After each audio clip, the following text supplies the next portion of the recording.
Human Service Advisory Committee. We talked about that on page 10. And then what all got handed out here? We're supposed to- Aren't you still? Yeah, can you summarize?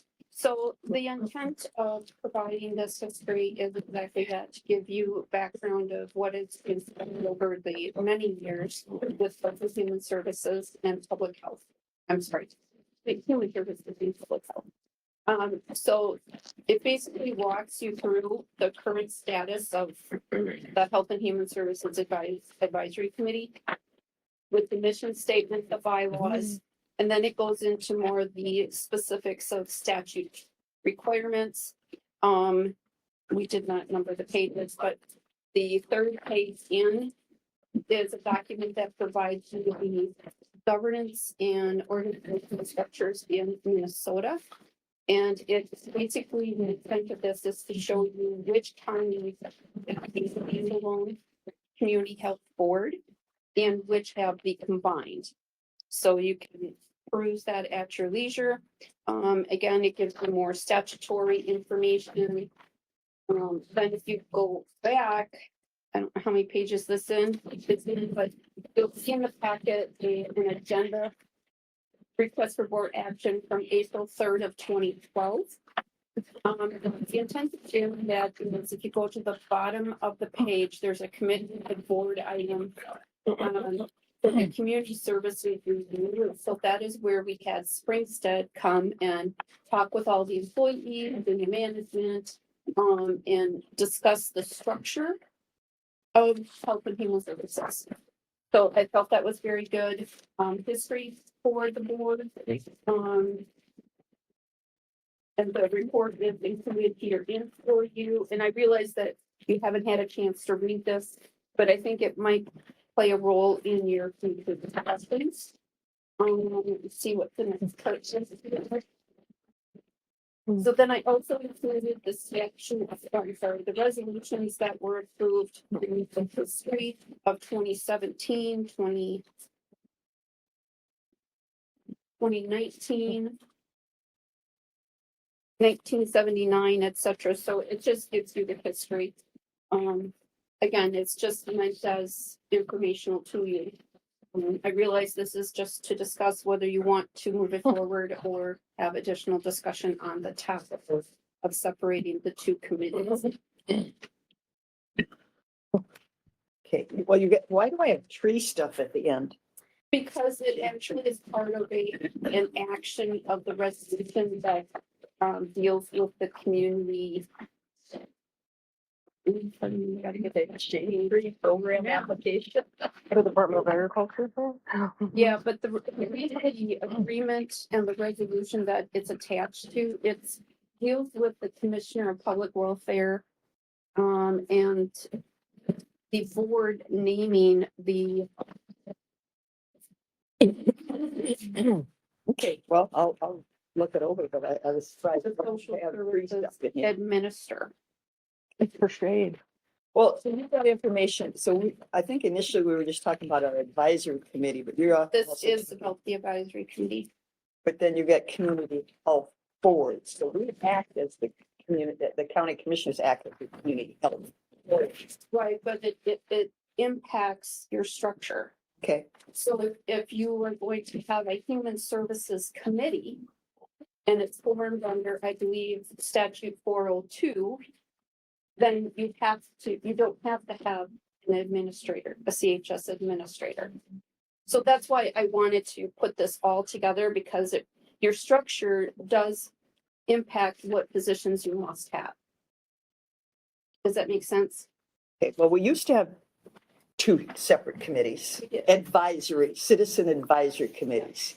So we can't go back to two. We can. Okay, but we have to have something in place. We will have to change via title? resolution.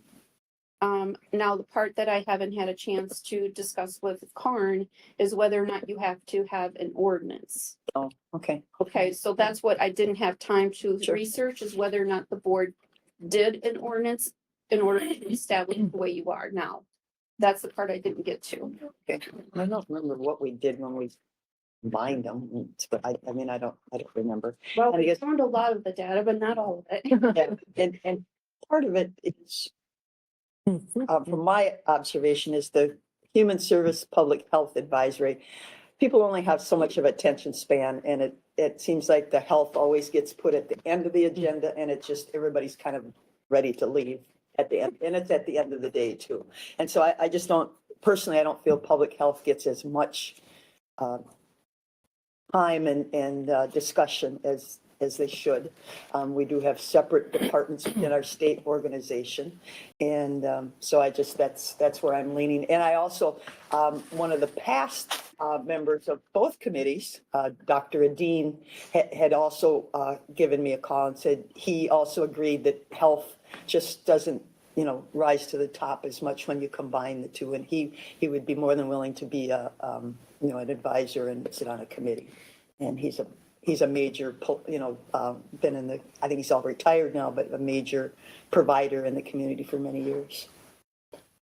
But one time this was 2, then we went to 1, and now we're looking at going back to 2. Yeah, advisory committee. Advisory. Not the departments. We're not talking about another department head. We're not talking about. It's just an advisory. Advisory. But I'm just saying, we had a split, now we're Right. back, now you're going back. We would like, Mark, speaking for myself only, I would like to consider going back to 2, try it for a year or so, see how it goes. This is not meant, Maureen, to criticize any staff member. There's been a lot of turnover in different positions, but that committee is not working at, shall we say, optimal levels.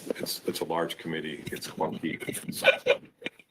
To me, we've lost someone who was frustrated with the lack of us doing anything. I nominate Chris Rogers. So today, this is just a rough conversation, right, Maureen? And deciding if we want to move forward and do the research just a little Gather bit more more. information. I would, If there's a purpose to it, I could see doing it. It is another meeting, but if there's merit, the only thing that really hurts, right, is just some time. Is that really Yeah, it's staff time. yeah. staff time? Although current personnel, Emily, she attends, so that maybe she could emphasize the health versus Yeah, the human maybe. service. I mean, I would like to start instead by maybe making a concert. First of all, I agree with you in terms of that the committee has really struggled all year to set goals and never set goals, so they never did anything. It's all true, right? Mhm. But that, I'd like to see that improved. But I would also agree with you, and if we could just set aside a certain amount of time or every other Mhm. meeting where we focused on only public health, that might achieve the goals as well. Is there a I possibility did try to for, work with Ruth Charles on that, and it just Yeah. didn't seem to happen. I think you're right, and Ruth has time turned off, so we Yeah. will. And her emphasis was the human service, and I totally understand. And that's why my desire is to break it into people that have more of a health, emphasis and. the Because human we have services. some very valuable community members with very important perspective and good ideas that we are completely not. and they're there, but they're just not engaged because not the engaged. conversation is Yep. correct? Yeah. So, is there, and again, I don't understand this, I'm just being in a lot of meetings, can we just create a hard stop and say it's a hard stop no matter what, and we move on Public health. to public health? I mean, we do that all the time, it's a hard stop and We could. Unfortunately, right at this point in time, though, with the makeup of that committee, it is heavily human service providers. And so even the people bringing forward public health issues would be minimal. do the people that are heavily on that side, would they feel slighted if it were to be separated? Because although they want to focus on that, they still want to have something to do with the other side. What I'm looking for is leverage. Leverage saying, if you don't follow my hard stop, we're going to split the board. I think if you came. I'm serious. I mean, it's I think if you came leverage. to a meeting, it You wouldn't know. take a rocket science to read the room. Right. There's a lot of people who are not engaged and we're not operating at, let's just say, optimal efficiency. But other ways. So you see where I'm going with that, where you could leverage that and say, hey, this is what's going to happen if we don't set aside this time. Kind of like in my opinion, at the state level, the human service budget is like this.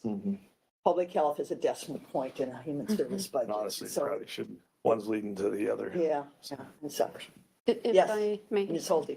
Um, I understand. I have observed over the years. From my perspective, it isn't about separating the committees that will lead to success or no success. It's about the leadership that oversees those committees and helps that those chairs or vice chairs set goals, measurable outcomes, and strives with the rest of the leadership team to bring those topics to the committees, to do the research and put together ideas to bring back to you as the county board and recommend changes to processes and policies. That's what they are. They're advisory. Yes. They are not decision makers. They don't change things. They recommend changes to you as the board. So with all due respect, we can separate them, but I honestly don't think that that is the answer, because we want these departments to collaborate, to be together, united, and to help each other in brainstorming about how do we get from A to Z. If we in public health do this, how does this impact human services? And if we separate them, they're going to go on their own paths. Well, but like I said, though, already we've made appointments for this next year. Now, do we open it up and expand the committee? Because I'm sorry, there's very few public health people on With a the couple, committee. I think at least 2 of them that we appointed were Yeah, and that was And, Andrea Hall is, yeah. the lady and from Lewiston. Becky Cants. Cants, And- yeah. oh, then there's a third one. Jackie Henderson comes from Okay, community, then there's a fourth. But now, of course, we haven't elected any chairs of that committee. That which has to happen. comes up. And Maureen, I completely agree with what you're saying. I'm going to say this without getting critical. We have a leadership vacuum. I've been waiting for 2 years for that to I happen. understand. And it hasn't happened, and I don't foresee it happening. I think we need to turn it over to the committee. There are natural leaders already, and to give it a try, because I've been waiting for 2 years, and it's not happening. So I'd like to try it, and I still think that we could and should have joint meetings of the two. Doesn't mean that that's a forever part. 2-3 times a year we could have joint meetings, et cetera. But I think we also need to turn over and give more of the leadership to the community, with input and partnership with the staff, et cetera. But it's spinning. So my concern with this is that we want the advice that they give us to be helpful. Yeah. And I know Want that them to be engaged. there are folks on that committee who really felt that we should create this collaborative, or it was modeled after lacrosse, and we had Yep. presentations and but that wasn't really a thing that had support or funding or inside the county, right? So then it isn't really contributing to what our county staff is trying to do, which is why I tend to think that what Administrator Holte is saying, that, yep, we haven't had great leadership coming from our HHS department. Can that change? Because I really do want what we ask that committee to do to be something useful for us and not working at cross purposes. Recommending new programs that we're not going to fund. I say your leverage is, just the fact that it's being discussed, if there's any merit to anybody that sits on any of these advisory boards to keep it together, are going to have to figure out how to control the narrative. That's really what it's going to boil down to, because if you can't control the narrative, it's going to have to separate. It's just like take the 2 kids apart. If you can't get along, okay, well, you go over here and you go over here, and then eventually we'll bring it back together. So, alluding to Commissioner Bagley's thing is, maybe it's got to be that way for a year or 2 until you learn the importance of both sides, and then you bring it back together. But before I would do that, I would follow Maureen's suggestion, but I think somebody's got to kind of come in there with an iron fist and say, this is the way it's going to be. Well, But I mean, clearly what's the way it's being run is not working, and we want to be having this. So, and again, I know very little, but I'm consider myself somewhat good at procedural aspects. And so that's what I would see. And so I think it needs to be known that and stressed that this isn't something being taken lightly. There's concern to, dismember it and go from there. And I think that might help change the narrative. In control, because the ultimate outcome doesn't matter if they're together or apart, as long as the function of the boards are happening. We're just using the separation as a tool to try to gain traction on one side that we feel slighted. So if we can do that without separating it and still maintain the bond, why not? But I think it's going to take somebody stepping up going, hey, this needs to change, or this is the outcome. Well, I still firmly believe that they should be two separate because the missions and the of human services is different than public health. And even if you have, and I agree with Commissioner Vagley, maybe a couple joint meetings throughout the year, but I think a public health group would really tackle some of the local issues like water, the well testing and stuff like that. Now, it gets mentioned at the Health and Human Services, but nothing really, I guess the Doesn't Health get the and Human traction it Services needs. become Yeah, more, I get it. well, as Commissioner Meyer said, that this group comes in, tells us what they do and everything, but then we haven't done anything concrete with it. I mean, we're educating other members of the community what other groups are doing, which there's nothing wrong with that.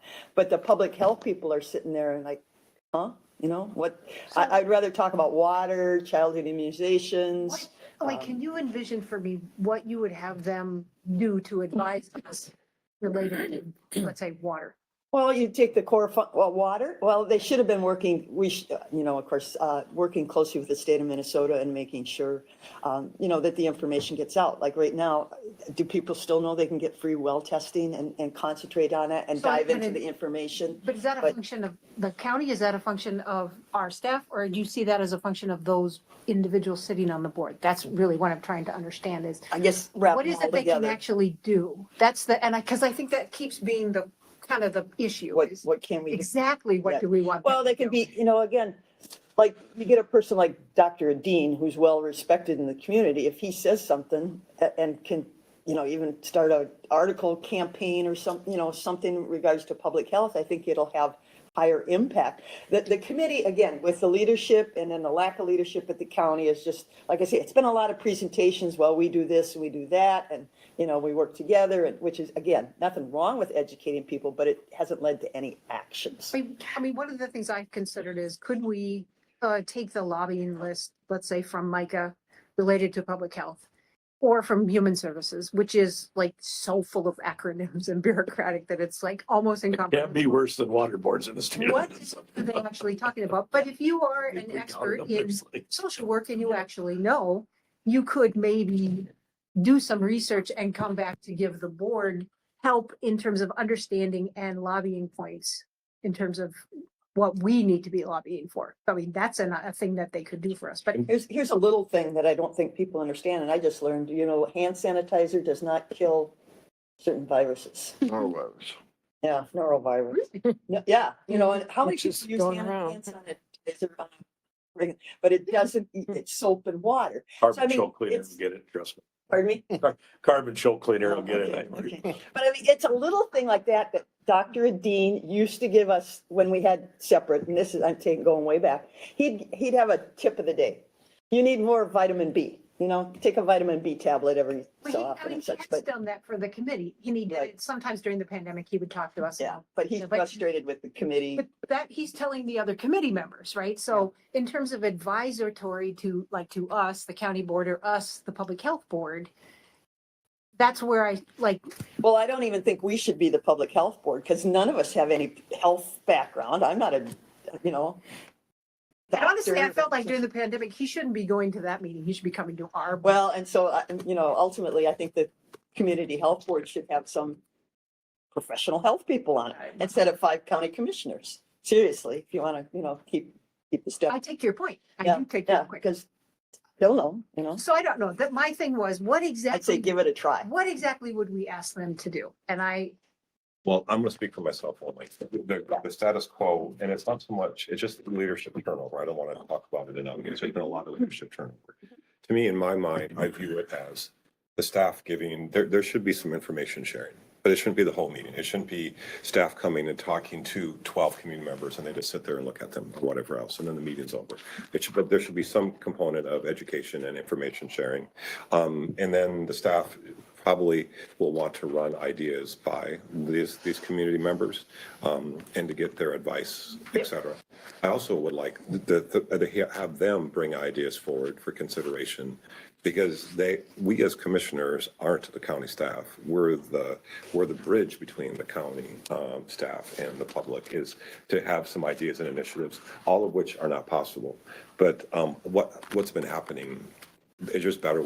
And I don't want to use it as like a threat or a punishment, as we're going to divide you into, because it's more like an opportunity. It's a restructuring. It's a chance to try it a different way and see if it works. And if it doesn't work, then we can come back. Because I remember what it was. And I'm not asking for two department heads, but I remember what it was when we had Lynn Thoyer and Craig Brooks. There was a lot of things that each of them covered independently, et cetera.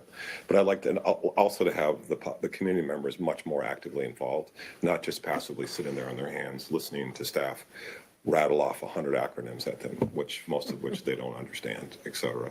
To have a lot more conversation going back and forth. But the issue I see with that is that's great what we want, but it's not working. So what steps? It's do we not have to- happening. It hasn't happened. And that's where that, Right. I didn't mean it like Heil Hitler, Iron Fist. I just mean somebody's got to step in and be like, okay, it is in essence a threat. I mean, it's an ultimatum. It's Opportunity to restructure. well, we can church it up however we want. The reality of it is, if it ain't working, we got to do something different.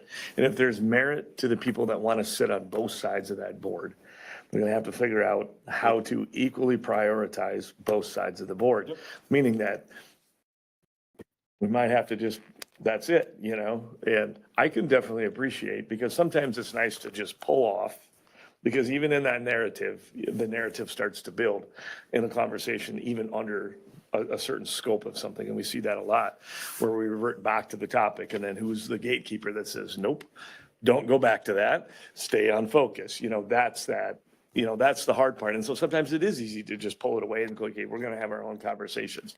The fear I could see is what Maureen talked about.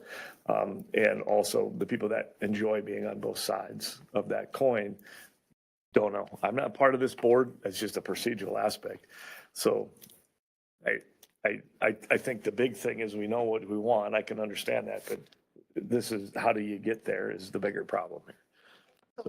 Before I actually took office, it was a time where our child protective or out-of-home placement cost had gone from like $500,000 to $3.5 million. And that committee was tasked with this idea of what do we do about it? So one of the things was to get more family members to be willing to become foster parents.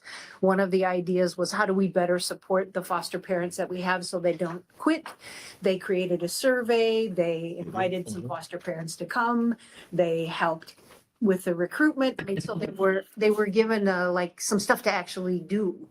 And I that's really what I would like to see, is that we give them some actual problems, actual things to work on. Have we solved that problem? I haven't heard how many out-of-home placements do we have today. It's better. It's better, but. Yeah, it's better, but still. So I did have conversation with the leadership team in Health and Human Services. And this is the very kind of conversation that we had in reference to what is the purpose, the intent of the Health and Human Services Advisory Committee, and what is leadership's role with that committee. We talked about the very things that you stated here tonight. The thing again is we have to have the leadership to guide the committee. And if we don't have that. I understand, Dwayne, but here's the thing. If you're going to take committee members and have them take charge of the committee, that is exactly what was happening. Yes, it was. Because we didn't have leaders. I'm sorry, go ahead. My point is, you don't know what you're going to get as committee members I mean, as a and how they citizen may or advisor. may not lead. Right. As a citizen advisory Absolutely. committee. And if they're going to vote who is going to be chair, you don't know where you're going. Right. So I'm just saying, you have to have leadership within the organization overseeing the committee. Yes. That's the key. I would also add, yes and no. To me, it's a partnership. It's part of what the committee Yes, does is yes. oversees the staff as well.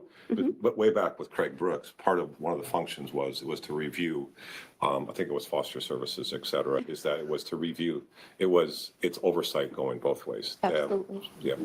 I think the people we have clients and others that work with the county to say what we're doing well and there's room for improvement. But yes, it's definitely a partnership. Yes. So where do we go from here?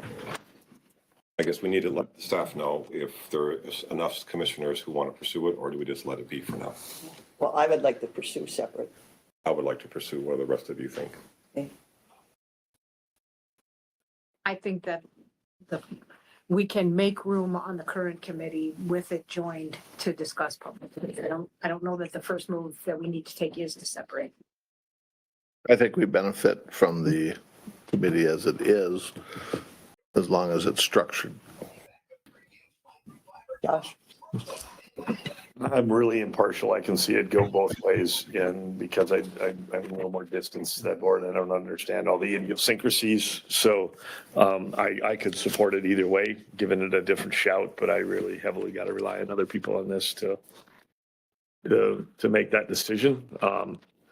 I would think before we dismember it, you know, my first gut instinct is, again, I see both sides, but before you dismember something, have we exhausted all the opportunities? And if the opportunity is just simply just bringing some light to it and saying, hey, this is an issue, we got to all play nice in the sandbox, quit dumping sand in my hair. And if that doesn't work, we revisit it. So. Well, just for the record, there is no tension. No, and I'm using this figuratively speaking, like, hey, we've got an issue that a lot of attention's going to this side. We need to pull some attention to that side.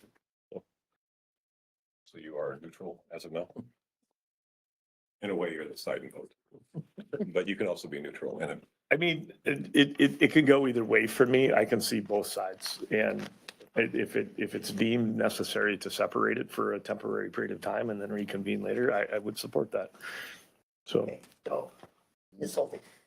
May we have a little more time to Oh. evaluate Sure. what we can and cannot do as an organization? Again, I have not had an opportunity to work with Karin.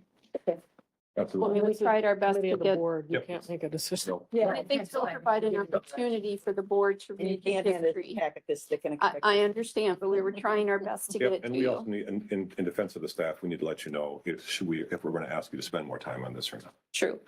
Okay, all right, so you know what you're gonna do? Gather We some can more look at information. it. Okay, we're going to gather more I'm looking at the information. statute right now. So we'll return to it at a future committee of the board. correct? Yeah. No. But I need a little time to work with Yeah, Karin. it'd be interesting to see this and try to understand. And if you have questions as you read through the packet, please reach out so that we can get you the clarification. Right, so that's all we had on our agenda, so we're off till 6 o'clock. No, we have community health board. Oh. Oh, boy, sorry. A tight schedule tonight. But I have to give this to my health person. I saved this. I saved this for you. It says Minnesota Public Health. So. Bless you. You need a separate Thank one. Sure do. All right. Goes with your attire. I saved it for you. There you go. You're very welcome. All right.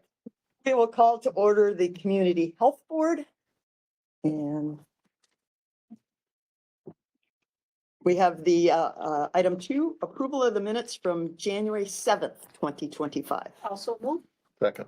Okay, we have a motion by Commissioner Meyer, second by Commissioner Olson to approve the meeting minutes.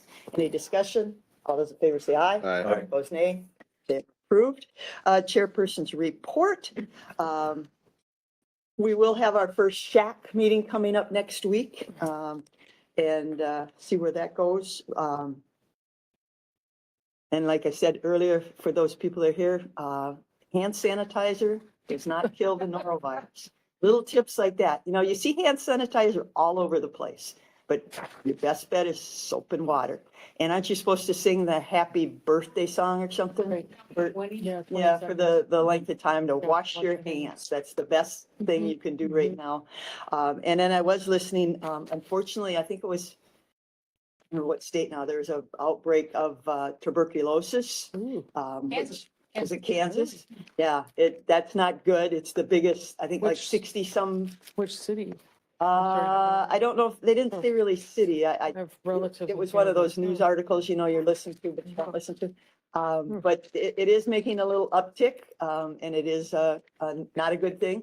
So, if anybody, you know, doesn't feel really well, go get themselves checked out. And we'll stay tuned. It's a little unnerving, the legislators, with, our comments last time that everything in public health is grant funded, and who knows what's going to happen. There's a lot on the table.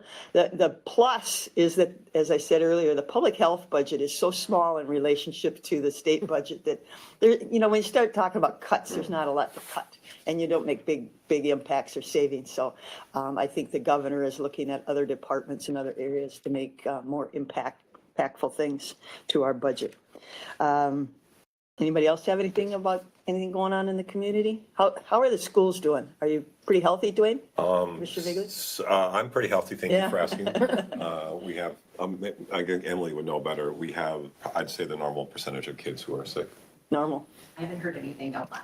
Okay, that's a good thing. Yeah, there's a good thing. Yep. So, all right, absolutely. Okay, moving on then. 4.1, consent business. 4.1 is approve amendment for additional funding for Minnesota Department of Health Community Health Board Grant Project for Response Sustainability, an additional 38,000.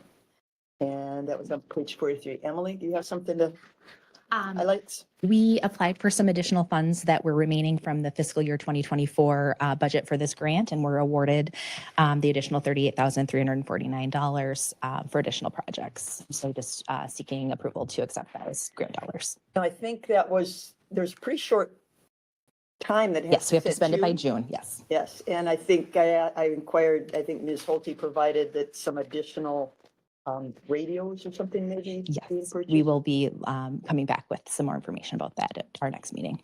Okay, all right. So we would need a motion I'll make a Right. motion to approve the amendment for additional funding for Minnesota Department of Health. I'll second. Okay, we have a motion by Commissioner Vagley, second by Commissioner Meyer to approve the amended additional funding for Minnesota Department of Health. Any discussion? All those in favor say aye. Aye. Opposed, nay. I do have one thing that was in there. Page 47, number 11, they threw in voter registration in a public health grant. And I thought that was kind of interesting. I mean, are we in compliance with all the, I look to Attorney Sonneman, are we in compliance with all the voter No. registration? I mean, and I'll leave it, maybe before I sign it, I'll ask you to verify it. It just seems strange, but it was on page 47. Yeah, Sorry, I don't Number have a 11. printed copy in front of me. Is it the grant details? yeah. Yeah, I mean, some of the things they throw in these grants. So is the state of Minnesota reading what they're sending out or Well, it's kind of like, the they're, climate data practices too. yeah, Maybe. yeah. I don't know. Okay, I mean, it just, see what I'm I would talking about? I take a mean, look. I don't have any intention to use this grant funds for voter registration. yeah, I know, I would agree, but I thought if we're not in compliance, then maybe we won't get that grant either. I don't know. It caught me off. It caught me off guard. Okay, 4.2. Approve response sustainability grant spending for mass casualty reunification community training. And Emily again? So this is actually funds from the same grant we just accepted additional funds for. This is for a community training event focused on reunification of a mass casualty event. Our plans are to have it within a school system. Likely Cotter is going to host us. And it'll be for up to 100 members of the community to work through a mass casualty training through I Love You Guys is the organization that we would be working with. Questions? I guess I would always ask a question. Who vetted this I love you tough guys or whatever? They're a nationally known organization that is very well known for this topic area. Okay. Unfortunately, though, we have to pay travel expenses from Colorado. The total quote includes all of their costs, Included yes. in that. Mr. Klinger. Yeah, Mr. Yep. Klinger has talked about them before. So they're looking for them. Okay. So and working with public health on this. They're based out of Colorado, but their instructors are all over the country. The one of the two we're looking at getting for this lives in Sparta, actually, so Not a huge commute from it's not a Sparta. huge commute. Okay. And vetting them regionally, we've had them in Rochester the last 2 years. And we wanted to bring them locally so our local schools could work together with just our local schools to build those relationships and have that training in the event of a bad event happening. So, And so who is going to be invited? How are we going to come up with 100 people? we're going to start with all of our local schools, public, private, charter schools. Law enforcement should be involved because they'd all be working together. So I hope to push and fill it with our Winona County schools. If not, we'll go regionally from there. But So Cotter's hosting, but it's not exclusive to that. no, they just offered us a space, so that's just, And our universities, are they part of it too, or? this is geared at K through 12. Oh, okay. But if they, I mean, they could get some good out of it. And each school dictates kind of who they would like to see go, or there's like a maximum of 2 or 4 or something. We're hoping that we don't have to limit it, because obviously they'll have limits of staffing, budget, that sort of thing. But if one school tried to send 75 people, yeah. Yeah, we'd it's, have to- you know, we'd have- all the teachers or something. Yeah, you we'd know, ask them yeah. to step back and make sure we Okay. got people from everybody, but Commissioner Vagley? It's a very sad topic, but also a very important training. I'll move to approve the response sustainability grant. I'll second it. Okay, we have a motion by Commissioner Vagley, second by Commissioner Elsing to approve the response sustainability grant for mass casualty reunification community training. Any further questions? If you got some open spots, will you let county boards know? if they should have a probation. Okay, all right. Thanks. That would be beneficial. Thank you. All right, any other questions or comments? All those in favor say aye. Aye. Opposed, nay. Approved. All right, Thank you, Emily. Thank you, Ben. general business. Anything else that public health we need to know? All right. Then I guess, I'll move to adjourn. okay. Second. We have a motion by Commissioner Meyer, second by Commissioner Olson to adjourn the Community Health Board. Any discussion? All those in favor say aye. Aye. Opposed, nay. Adjourned. Okay, now we got 6 minutes. Depending.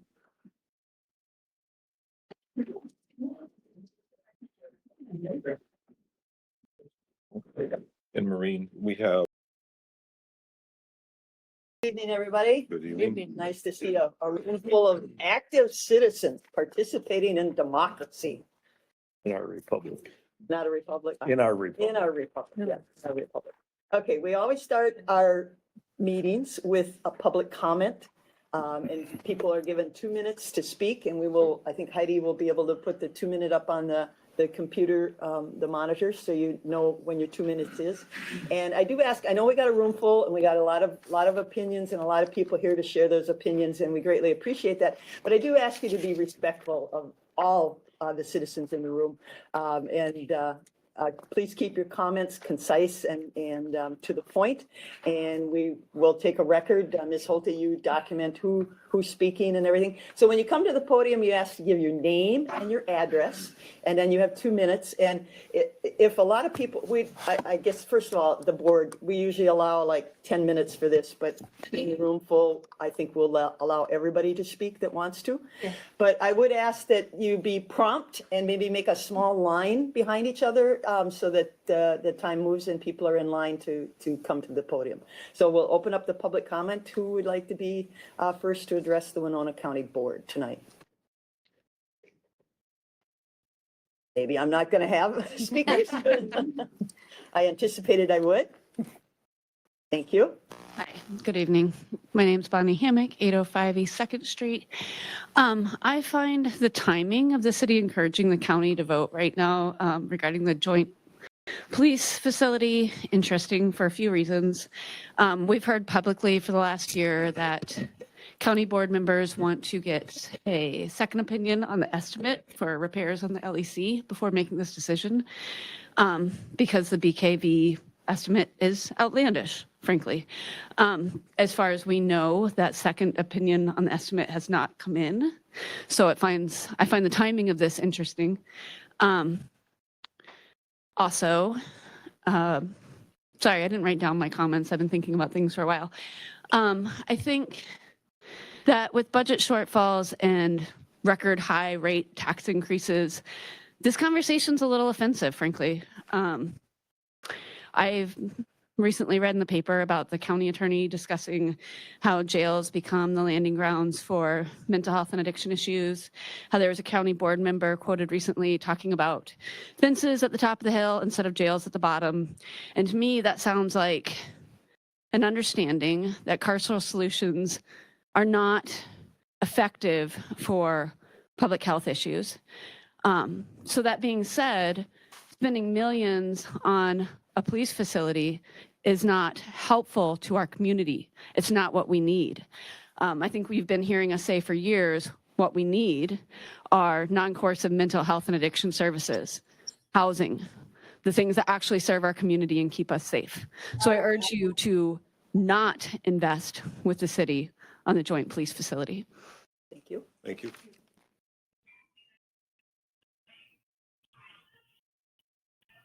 Hello, Katie Mueller-Freitag, 26743 County Road 15 in Winona. I've come before the county board and the city council several times to voice my opposition in prioritizing police spending over our community's needs, like Bonnie mentioned. And I come here today to do the same.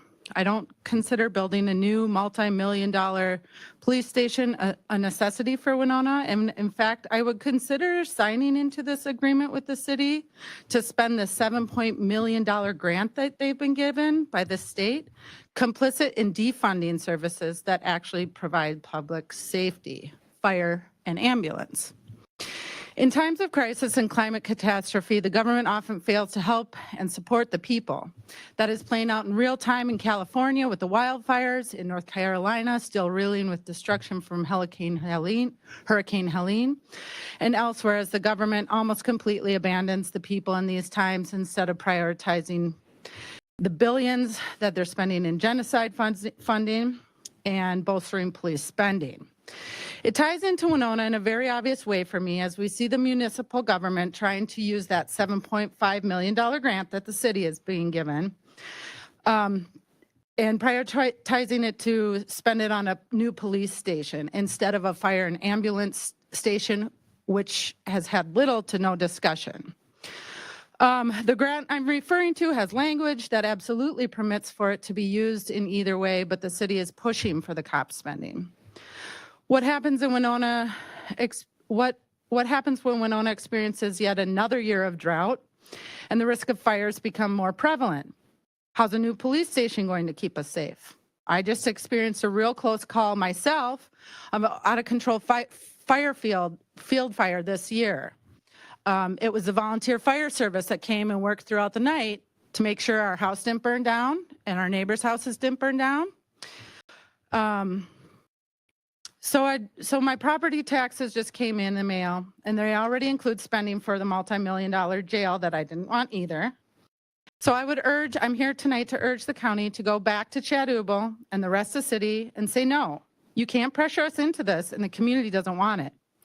And I ask that maybe you consider holding a public hearing before making any brash decisions without public input. Thanks for hearing my comments tonight. Thank you.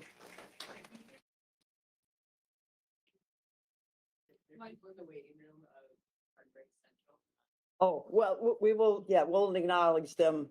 We'll do the in-house. I need to get in the meeting. Oh, can we ask Heidi to allow them in? Yep. We'll work on technology. Thank you for bringing that to our attention. Yes, sir. Hi, my name is Samuel Forney. I live at 410 Center Street in Winona.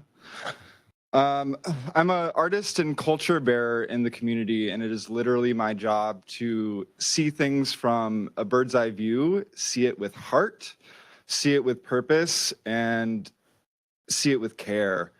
And it is really devastating to even have the possibility of considering $23 million being put into a police station that literally sets my whole nervous system on fire.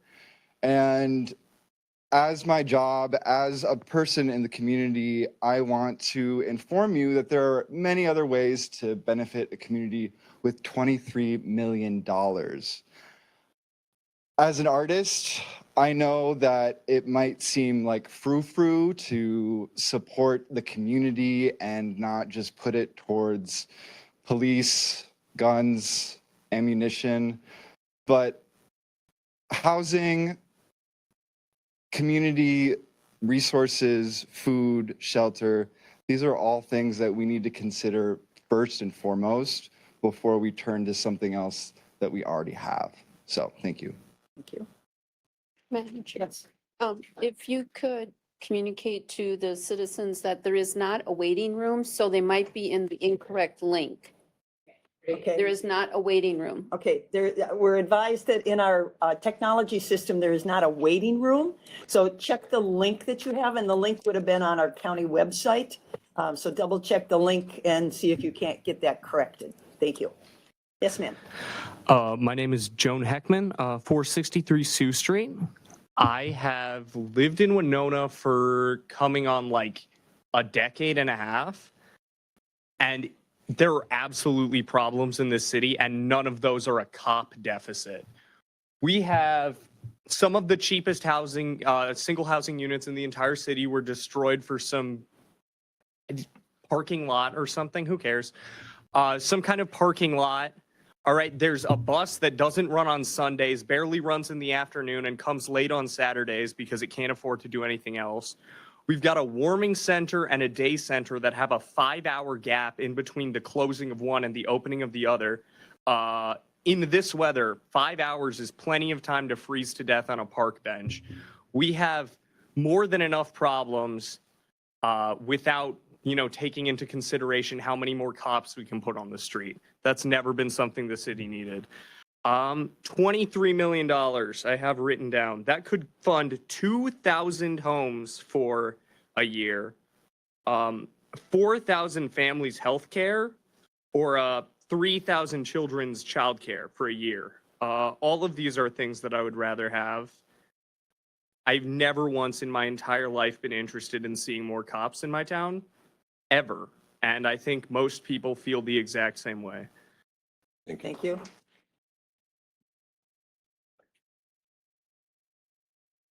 My name is John Hardesty Luttrell of 23273 Blackberry Road in Winona here. And I have lived here since I was 2 years old, so about nearing on 2 decades now. And I have seen this city go through a lot of changes. But I believe that one thing that does not need to change is the police presence. I already see them everywhere. And that is not, if we're looking to deter crime, that's not a good way to go about it. The best way to go about deterring crime is by getting rid of the situations and conditions in which crime is necessary for individuals. Poverty, starvation, housing insecurity. All these are very, very important issues, and there are many, many homeless people on our streets who are lacking the basic necessities for survival. And like Joan before me said, it's very important that the warming and day centers are kept up nicely, and that gap is eliminated, or somehow there's another thing to do for them in that 5-hour place. We do not want people to be freezing to death, to be starving to death, and to be having to live in the elements, especially during a time like this. And I would say that we do not need this police station. Thank you. Thank you. My name is Scott Moxtonix. I live at 156 East Broadway in Winona. Over the last 5 years in discussions about the new, now completed jail and plans for the new police station, we hear over and over again the rhetorics of inevitability. We just have to build it. These are the cards we were dealt. We have no choice but to move forward. But that inevitability is an illusion. There is always a choice, and you will make that choice tonight. It is not inevitable. It will be your doing, and probably your undoing. After years of opposition, this board decided to spend $30 million on a huge new jail that no one needed or wanted besides you and law enforcement. And now you have a huge debt and a jail that only has about 20 people in it for its nearly 90 beds. You wasted $30 million that will burden this community for decades. And you are here now deciding to add even more debt for more criminalization and more oppression of the most vulnerable. When the city proposed the demolition of the East End Rec Center, we heard the same rhetorics of inevitability. It's the best choice. These are the cards we were dealt. This is what the architects told us. But that decision was halted because this community, the people in this room, said no. You can say no to another $30 million boondoggle. You will not be getting more funding from the state. And if you spend the $7.5 million already granted on a police station, there's nothing left for essential fire and ambulance services, unless you're willing to add another $5 to $10 million onto the $60 million tally you've accrued for discipline and punishment. If you move ahead with the city, it is inevitable that this community will be severely burdened by debt for generations. It is inevitable that you will have little to no resources or motivation to provide funding for what this community really needs and begs for: housing, mental health services, education, and addressing domestic and sexual violence. It is your decision. It is not inevitable. You can say no, and that would be the good and just and moral thing to do. It would be true leadership to choose your fate rather than bend to the fate handed to you by others. Thank you. Thank you.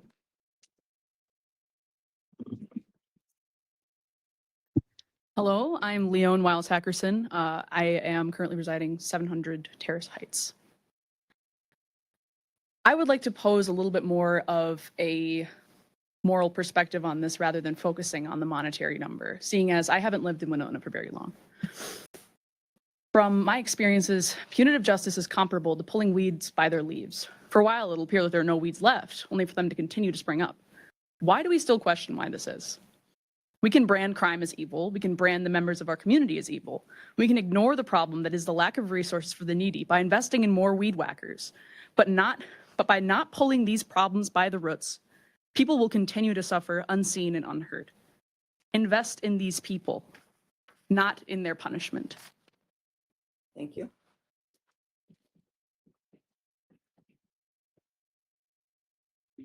My name is Taya Peterson, 268 Lafayette Street in Winona.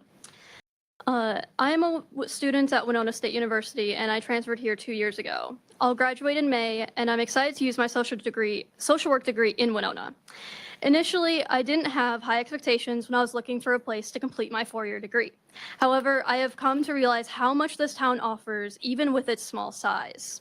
This is the town where I want to live and work. As a future social worker, I appreciate all the services that Winona provides, which are much more extensive than I would typically expect from a town of this size. We have a social worker who accompanies the police, an initiative that has only recently gained popularity. However, it saddens me that Winona is considering allocating funding, which is desperately needed in other areas, to something that is not essential. Our focus should be on reducing the need for police intervention. We should focus on a new approach where police are not the primary first responders. Instead, social workers and mental health professionals should take the lead. If we invest in our community and its people, we will see a natural decrease in crime, as desperate individuals and those experiencing a mental health crisis will receive the support they need. The $7.5 million given to the project should instead be given to the fire department or ambulance services as suggested. The $25 million estimated could go to various other programs for those in need. I have seen many individuals struggle to afford their basic necessities and gaps in the services that they rely upon. Winona has begun its commitment to mental health and prioritizing people, but we have a long way to go. I hope the council has the same vision for Winona and rejects the plan to build a new police station. Let us invest in our community and its people instead. Thank you. Mary Jo Klinker, 156 East Broadway. You've heard me before. I'm going to be here again asking you to prioritize the needs of the people over that of policing, as my friends have all said as well. I want you to tell the city no to building a bigger police station and use your political power to collaborate for a different future together. There are no more masterful ways to bend rhetoric and induce your compassion to a moral practice of spending your time on budgets, meetings, and strategies to address the root causes of injustices and suffering that we see in housing and health inequities locally, rather than that of policing and jails. to provide us with what we need to survive the attacks of which we are currently sustaining under the new threats to our community, which includes increased anti-immigration racism, attacks on trans and queer folks, and increased police militarization nationally. We invite you to help us to create a safer community for us all with real resources. So this evening, I will bore you with a poem, one that community members here have read at the site of the jail when it was once grass, a place that we played and met with our neighbors. I will read a poem that imagines the world that elected leaders refused to build. It is called After Abolition by Kyle Carrero Lopez. Prisons and cops survive only in the tales for the young, like the twin Atlantises or two drowned boogeymen. A cop's as harmless a Halloween getup as any monster, while a prisoner costumes as taboo as a slave one, now that schools teach what makes them kin. A prison is a far-off past of a structure turned free housing. Each cell wall knocked to a sandcastle ruin, halls reshaped and redyed in green paints, former floor plans carved out like shores into spacious homes, laundry and air condition, a given in each home. Through prisons and cops won't be found anywhere, our youths still learn about them in school, and they know what they mean, how they look and how they function, and what it will take to stop them if they return with new names. Thank you. Thank you.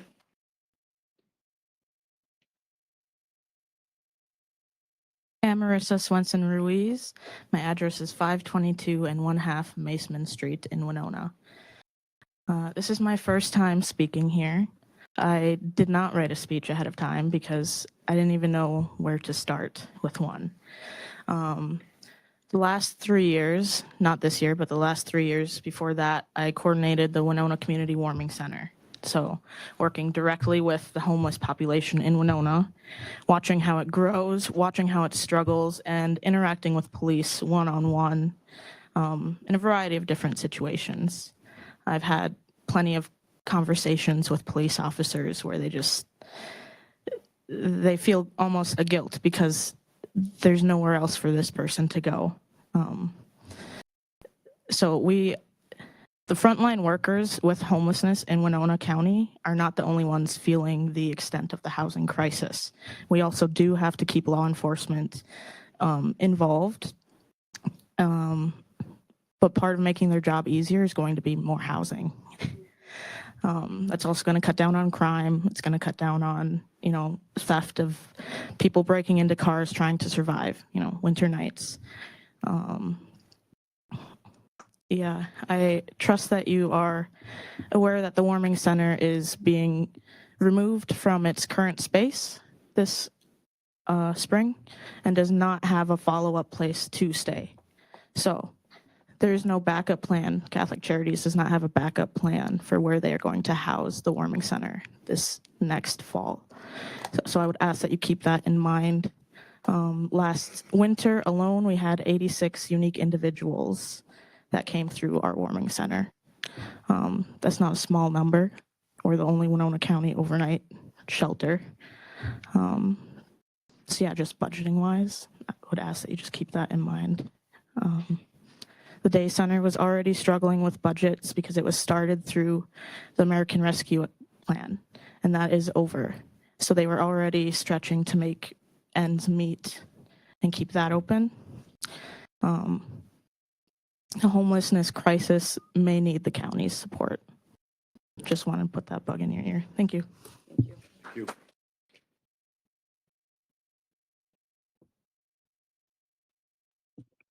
Oh my gosh, I'm too short for this.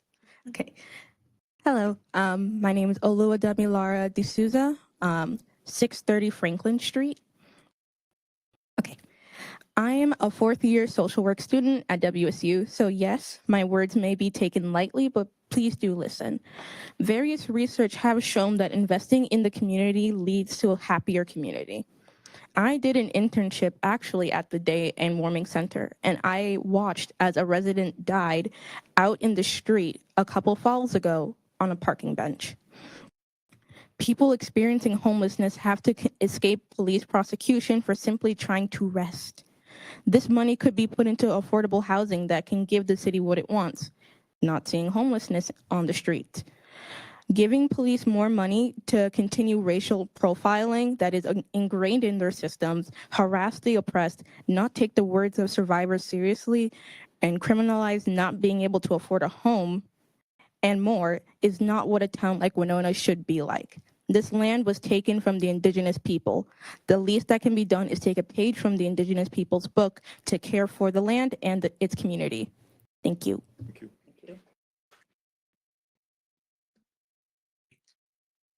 Hello, my name is Alex Peachy. I currently live at 630 Franklin Street. I'll be moving to 122 Center Street in June, where I hope to make a more permanent residence out of Winona. When I think about making a more permanent residence out of Winona, I certainly don't think about more cops on the street with more guns. I think about firefighters who might be able to stop a fire from consuming a whole block of houses. Thank you. Hi, my name is Emily Shepherdson. I live at 116 West Broadway Street, otherwise known as the Washington Crossing Housing Project.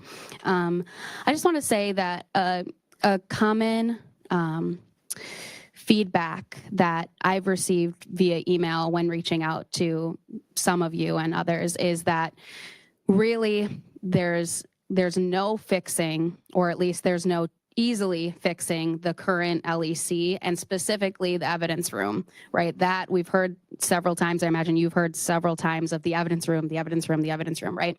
If we're willing to get as creative about the evidence room as we were to consider a gun range, as we were to consider heated parking, as we were to consider options that are luxuries, then why can't we find a creative solution to fixing the evidence room as well? There's plenty of vacancies around downtown, and I know it would be less convenient than having it in the same building.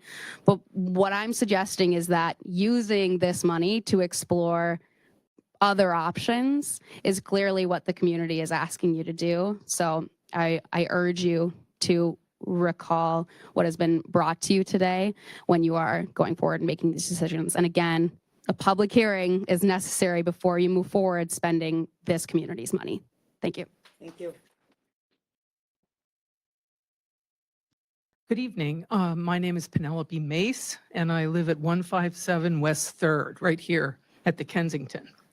And I've only lived here, I just moved down here less than a year ago from the Twin Cities, and have watched from my window, which faces, 4th Street, watched as they tore down all those nice old houses there, which I'm not sure actually if that's going to be a parking lot. I actually heard from someone that it was going to be another block of luxury apartments similar to the ones on the other side of Johnson there, which I hear, and I sort of said, really? More luxury apartments in downtown Winona? Good grief, who will rent them? Well, I was told there's a waiting list for them. People, well-paid people who are working at some of the various concerns here are signing on for them. Maybe that's true. I have no idea. But I do know that I go on Facebook on a discussion group that is called something like Winona Neighbors Helping Neighbors or something like that. And frequently I see an entry like this one. Help. I am a woman who fled an abusive relationship with 3 little kids under the age of 7, staying with a friend. It's a bad situation. I can only work part-time because I can't afford childcare. Where can I possibly live? Well, geez, sister, I don't know, because, rents appear to be going up as more luxury housing is moving in.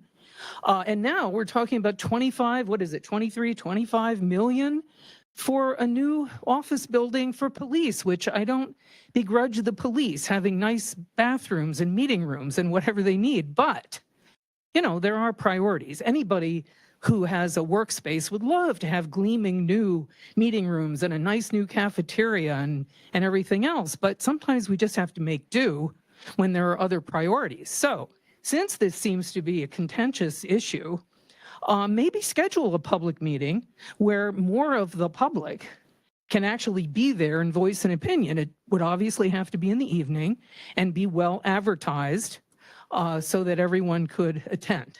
Thank you. Thank you. Thank you.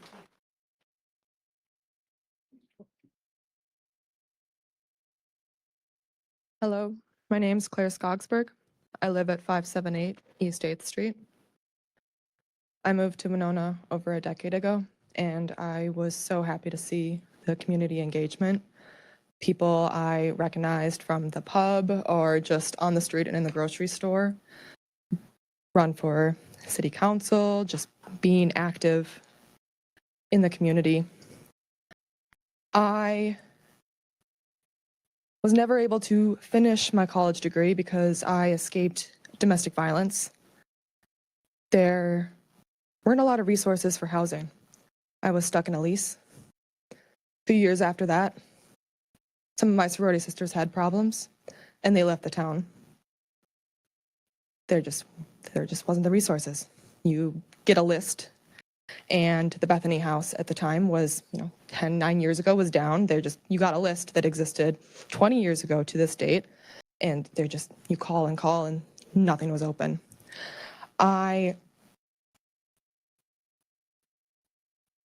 We all know my late sister, the story of what happened there.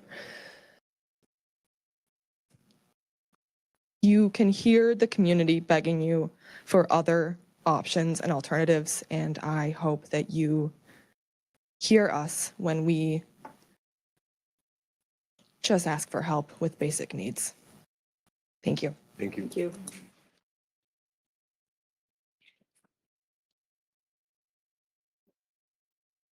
Hello, I'm Jessica Weiss at 135 Lafayette. What is public safety? The public includes all our neighbors and our community. Our neighbors who are unhoused, college students, undocumented, families of all kinds, and everyone in between. Safety is what keeps us safe. Pretty self-explanatory, you would think, at a time where people are fearing for their lives and safety. A new police station is not what embodies public safety. When we think of all the people of Winona, what would be true public safety would be if we think of everyone in our community. All of us here have wonderful ideas that we've told you of where to put that money that contributes to public safety, such as that joint EMS and fire station, repairing the existing fire station that was built in the 1950s, more funding towards the Advocacy Center for Survivors of Domestic Violence, fixing the existing schools, which were built in the 1920s and 30s for the safety of the children that attend and work and the staff that work there, as well as affordable housing. I believe these few ideas, among the many you have heard prior to me, can enlighten you on what our community actually wants. I'm baffled that there is consideration of putting money towards this new police station when so many of us are struggling to make ends meet. A new police station does not help us, it actually hurts all of us. Public safety is not cops, it has not been cops, and public safety is taking care of our neighbors and our community. Thank you. Thank you. Hi, my name is Tova Strange. I live at 174 East 5th Street. I've seen you all before. You've seen me. I appreciate you guys for giving everybody in the room an opportunity to speak. That's really appreciated and hasn't always been the case. So that's amazing. Thank you. I appreciate Jess specifically for bringing up the ages of the school buildings that we have here. I find it really, really, really disappointing that we are prioritizing the comfort of police over children who are in schools all day, every day.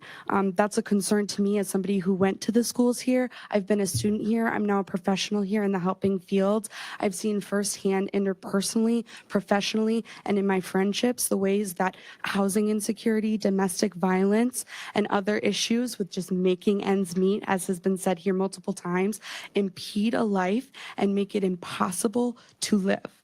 And I think that when we're making choices to prioritize policing over those people and over those experiences, I think that's sad. So I'm really excited for you guys to take the opportunity to make a decision to move forward a different future that really prioritizes those resources that you guys have repeatedly supported in the past. So thank you.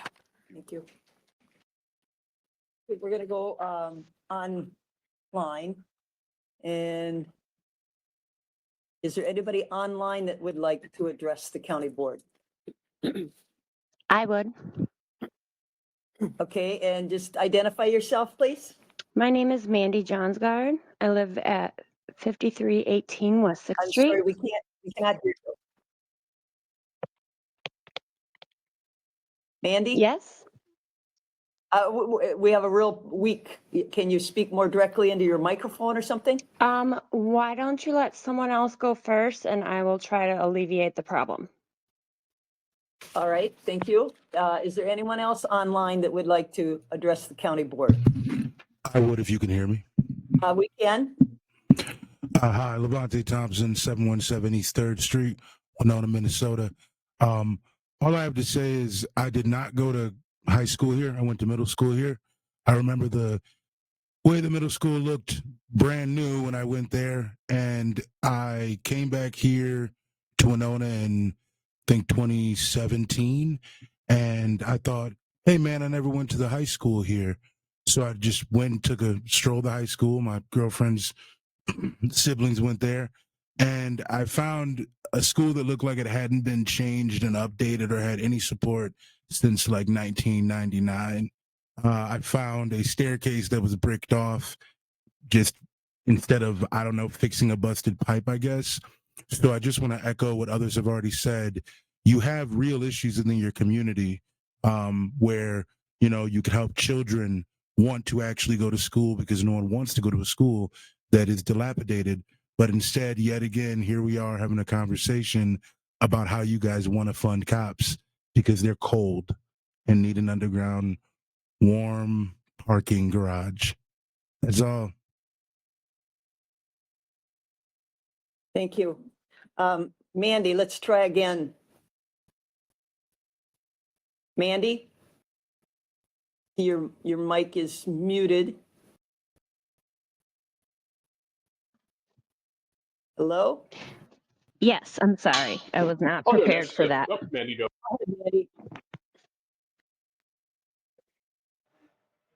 Can you hear me? Go ahead. I'll do next. My name is. Yes.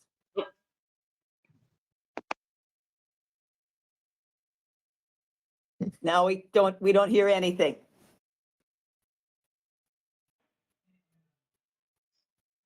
I apologize. Technology sometimes behooves us. I asked 3 more times. Is there anybody else in the audience that would like to address the county board? Yeah, I would. My name is Andy Bauer. I'm at 301 East 4th Street. I just moved back to Winona after Okay, 2 again, years we in have a Minneapolis. very weak connection. Can you speak directly into your microphone? Yep, how's this? Can you Hello? guys hear me? Can you guys hear? Can you hear me? Hello? I'm sorry, we cannot hear you. Hold on. Can you guys hear me now? Yeah. Hey. Yes. Hey, Okay, go ahead. at 301 East 4th Street. I just wanted to chime in and say, you know, if you guys look at any public data, there is no support for a police station. People have been asking for health and human services and places to live and ways to make it easier to exist in Winona. It's well documented. I do not understand why we're doing this again. That's all. Thank you. Thank you. Could you say your name again? Your name, sir? My name was Andy. Andy? Okay, we got it. Andy. All right. Thank you, Andy. Mandy, can we make it work? I'm going to give it one more try here. My Bluetooth Sounds won't good. seem to connect. Go ahead. I usually, when I stand up and speak to you guys, Mandy, I have done a lot of research and I have a lot of statistics to share with you. This time I do not. I just want to say we are dealing with a lot right now as far as social services getting cut. A lot of people have spoken on domestic violence, which, as you know, unfortunately, the police do not prevent. They only step in after something violent has happened. And so I just really want to say, just please, please consider what other areas of public safety we can invest in Winona. Mandy, for the public record, could you tell us your full name and address? Yes, my name is Amanda Johnsgard. I live at 5318 West 6th Street in Goodview. All right, thank you. Thank you very much. And so we did it twice last time. Is there anybody else in the audience or online that would like to address the county board? Okay, seeing none, is there anybody? I'll add my in from online. Can you hear me all right? Yes, yeah, All we right. need your name and address, please. Yep, TL Jordan, 1545 Homer Road, number 103. I similarly am, a lot of people who spoke before said a lot of the things that I wanted to. So I just want to reiterate the number of creative solutions that our community has brought forward on the spending of this money. And especially, given not only the recent fires in Los Angeles, but the recent burning down of a bar in our community, perhaps putting money towards our police department to make sure that they are prepared for future fires and other climate catastrophes is a better way to spend money than to police who ultimately do not make our community safer and add harm to our community. We need housing. We need to help our houseless population. We need social services. And we need a fire department that can actually operate and has, maybe like a modicum of comfort like air conditioning in the summer. So similar to everyone else, I do not support a new police station, and any further movement on this needs a public hearing. Thank you. All right, thank you. All right, we will close the public comment at this time. Greatly appreciate everybody taking the time to come and express your thoughts and being very concise. That is greatly appreciated. And I think the whole board does hear and wanted to hear from the citizens. So thank you for taking your time to come to our meeting. We will be discussing, if some people want to leave, please go ahead. We'll continue with our business. All right, item 6, approval of the county board meeting minutes from January 7th. So moved. Second. We have a motion by Commissioner Elzing, seconded by Commissioner Meyer to approve the county board January 7th meeting minutes. Any discussion? All those in favor say aye. Aye. Opposed, nay. Okay, approved. Item 7, acknowledge receipt of the approved committee meeting minutes, and that is the Whitewater Joint Powers Board, October 17th. So moved. I'll second that. We have a motion by Commissioner Olson, seconded by Commissioner Vagley to acknowledge the receipt. Any further discussion? All those in favor say aye. Aye. Opposed, nay. Okay, acknowledge receipt. Item 8, consent comments and approval of the agenda. Commissioner Vagley, do you have any? 2 items at the end. Okay, 2, okay. Commissioner Elzing? I'd like to pull 9.3 just for a little clarification. At first, I thought I understood, but I got reading it again and I just, Okay, That's 9.3, all right. so I can't hear. oh, Oh, yeah, okay. sorry. Yeah, just give it a second. pulling 9.3, so let's make, Pull 9.3. I just want a little clarification on that. okay, so should we make that 10.0? Yeah, that works. Okay, 10.0 is 9.3. All right, anything else? Just a comment at the end. Okay. Commissioner Olson, Nothing for me. Commissioner Meyer, Request for board action at the end? okay. Administrator Holty, Nothing, Madam Chair. okay. Attorney Sonneman, One item. okay. All right, and I'll reserve the right to have a comment. Thank you. So with the amended agenda, motion would be in order. I'll move to accept the agenda as it was amended. Second. Okay, we have a motion to accept the agenda as amended by Commissioner Meyer, seconded by Commissioner Elzing. Any discussion? All those in favor say aye. Aye. Opposed, nay. Okay, approved. So Ms. Holty, will you read that lengthy list? Indeed. 9.1, approve county board appointments to 2025 boards and committees. 9.2, approve out-of-state travel for elected official. 9.3 was pulled. 9.4, approve LD 220 gambling application for exempt permit Ridgeway Elementary School PTA. 9.5, approve temporary on-sale liquor license, Storm Sporting Events. 9.6, approve amendment for additional funding from Minnesota Department of Health, Community Health Board Grant Project for Response Sustainability. 9.7, approve response sustainability grant spending for mass casualty reunification community, training. 9.8, approve renewal of purchase of service and business associate agreements with Midwest Monitoring. 9.9, approve State of Minnesota Department of Human Services grant contract for respite services for children and their families. 9.10, approve renewal of purchase of service and business associate agreements with Hiawatha Valley Mental Health Center for mental health services. 9.11, appoint Winona County Regional Railroad Authority Board of Commissioners. 9.12, approve prioritized bridge replacement list resolution. 9.13, approve joint powers agreement with Bureau of Criminal Apprehension for federal background checks. 9.14, adopt Minnesota Merit System Equal Opportunity and Affirmative Action Guidelines. And 9.15, confirm payment of disbursements. Move to approve the consent business as read. I'll second that. We have a motion by Commissioner Meyer, seconded by Commissioner Vagley to approve the consent business as read. Any further discussion? I just at one point, we just approved a bunch of potentially bridge projects, and I heard in the proposed governor's budget, there is no money for replacement of bridge projects. So the word is, if you come across a Winona County bridge, I don't know if you drive fast and hope you get across it safely or what the key is. Go Dukes of Hazzard style. So, I mean, we approve things, we want to do things, but we're at the mercy of the state and federal funding. Absolutely true. Okay, all right. So all those in favor of the consent agenda, say aye. Aye. Opposed, nay.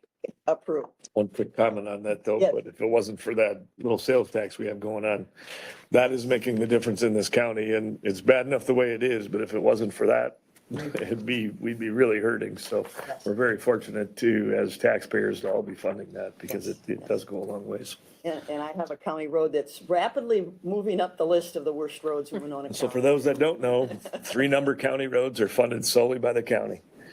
2 numbered county roads are funded through CASA, County and State Aid Highway Funds. So what was alluded to is that CASA money is in question, and that's about 90% of the funding that we have. So, and then of course we could take our local dollars to put them towards that also. So, Doesn't go far these but it does not go far. No. So. Okay, so we had, Commissioner Elgin had pulled 9.3, which is approval of a resolution to correct error in setting up TIF district for taxes payable in 2024. Well, just reading through, so, yeah. Yes, Thank yes, you. Commissioner. So just reading through that, of course, that's right in my district, and I didn't pay attention as to what the building was. And I just thought, oh, it was an overpayment, underpayment, then I get to look at it. I just want to understand what happened, because that's a long term, that's one of the first buildings established up there. I should have emailed, but I didn't catch it till later. That's all right. So one of the TIF districts in St. Charles, one of the 9-year TIF districts, originally this TIF it was set up and then there was a split where we had to remove a parcel from it.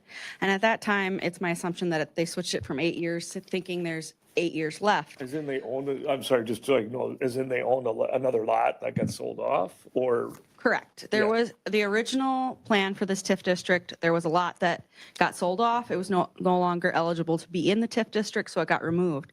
And at that time, the TIF setup in our tax system was changed to 8 years. I'm assuming that their assumption when they set it up, I wasn't here at that time, was that, all right, there's 8 years left. So when they updated the TIF and recertified it, they set it for 8 years. Well, when we did tax calc this year, or for payable 24, nothing was captured for them, which this should have been, or 24 should have been their last year of increment. So I've provided what would have been captured had it been calculated with them capturing TIF. So in summary, nothing was captured for them this year or last year, and it should have been. This is correcting that error. So we're paying this back to St. Charles? It's to the TIF district. Yes, we pay out TIF district to the city of St. Charles. Most TIFs, we have one that we pay to SEMCRA, but most TIFs, we pay the city and then the city disperses it to the TIF district. So yes, we would be paying it to the city of St. Charles. City of St. Charles would then disperse it to the TIF district. And if there's any overage in payment based on their plan, they would then give the funds back to us and we would redistribute it like I do property taxes based on rates. So this is based on the building site, not the land, and it's one parcel, correct? I'd have to go look. I don't recall off the top of my I head if just saw this it was TIF tool is and just die, one parcel. so- Yeah, it was tool and die, and there, that parcel up there, so, okay. I was trying to get I don't know if I've ever seen anything like that happen, so. No, I'm trying to wrap most my head TIFs around run for our residential, not commercial like this. Right. This TIF was eligible to run for 9 years. There was an error in my department that I didn't catch that caused it to not capture any TIF for 2024. The taxpayers have benefited because if we're not capturing that TIF, then the rates are calculated based on the whole value of the property, not the beginning value of that property. So the taxpayers have already realized the benefits because in way of a reduced tax rate, but we do need to correct the problem.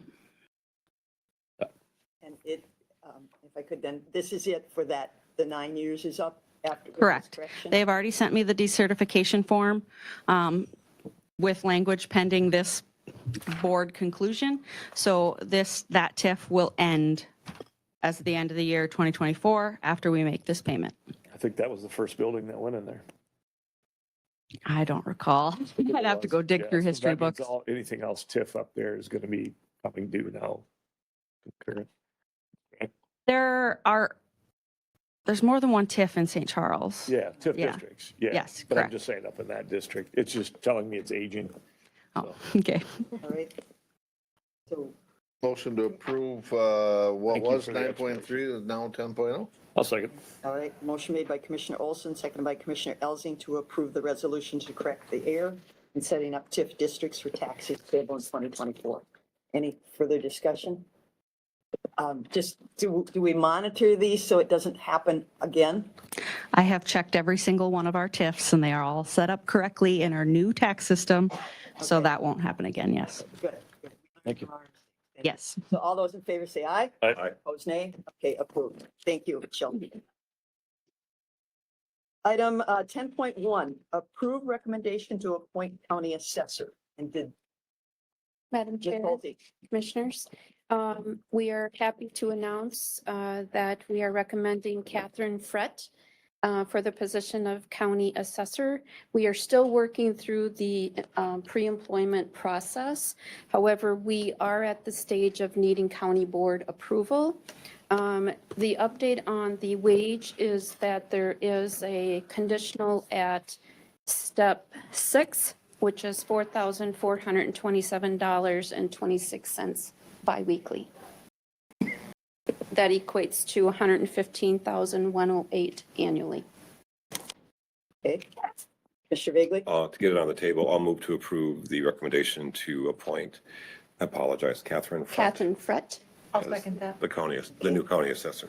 Okay, we have a motion by Commissioner Vagley, seconded by Commissioner Meyer to appoint, again, Catherine Frett. Frett. F-R-E-T-T-E. Okay, Fred. Any further discussion? I did sit in on the interview. She comes with a lot of, I think, very valuable experience.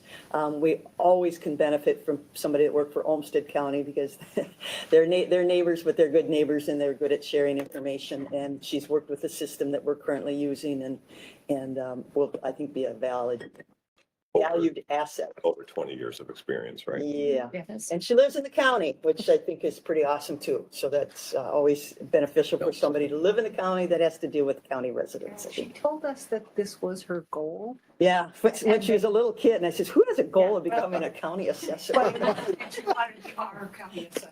That seems She works in Houston. Fillmore. Now. Fillmore. But she So, only did that because our job on Milford. right? and we'll catch some flack for that. I know I will. Don't we steal each other's good people? So, all right. All those in favor of the appointment, say aye. Aye. Opposed, nay? Okay. Approved. 10.2, discuss, approve, deny pre-design phase of the joint public safety facility and planning study with Klein McCarthy Architects. And that started on page 170. Madam Chair, Commissioners, I'm Chuck Elliott, County Finance Director. And Maureen kind of brought me into Administrator Holte brought me into this and said, do what you can to kind of put a business case together to support the decision or the recommendation that's in front of you today. So I think I'm going to spend a little bit of time first on the business case before I come back to the recommendation and the request for board action. Because I think, what's in front of you, the recommendation that's in front of you today is kind of like the fifth inning of the baseball game.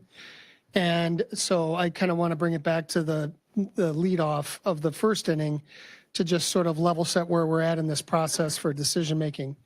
And I think there is about 185 pages in the agenda that lays out 22 separate meetings, task force updates, RFBAs, presentations, estimates, and studies that have already taken place. So I think most of you have already, been deeply involved in this and took place in some, if not all of those things in the past.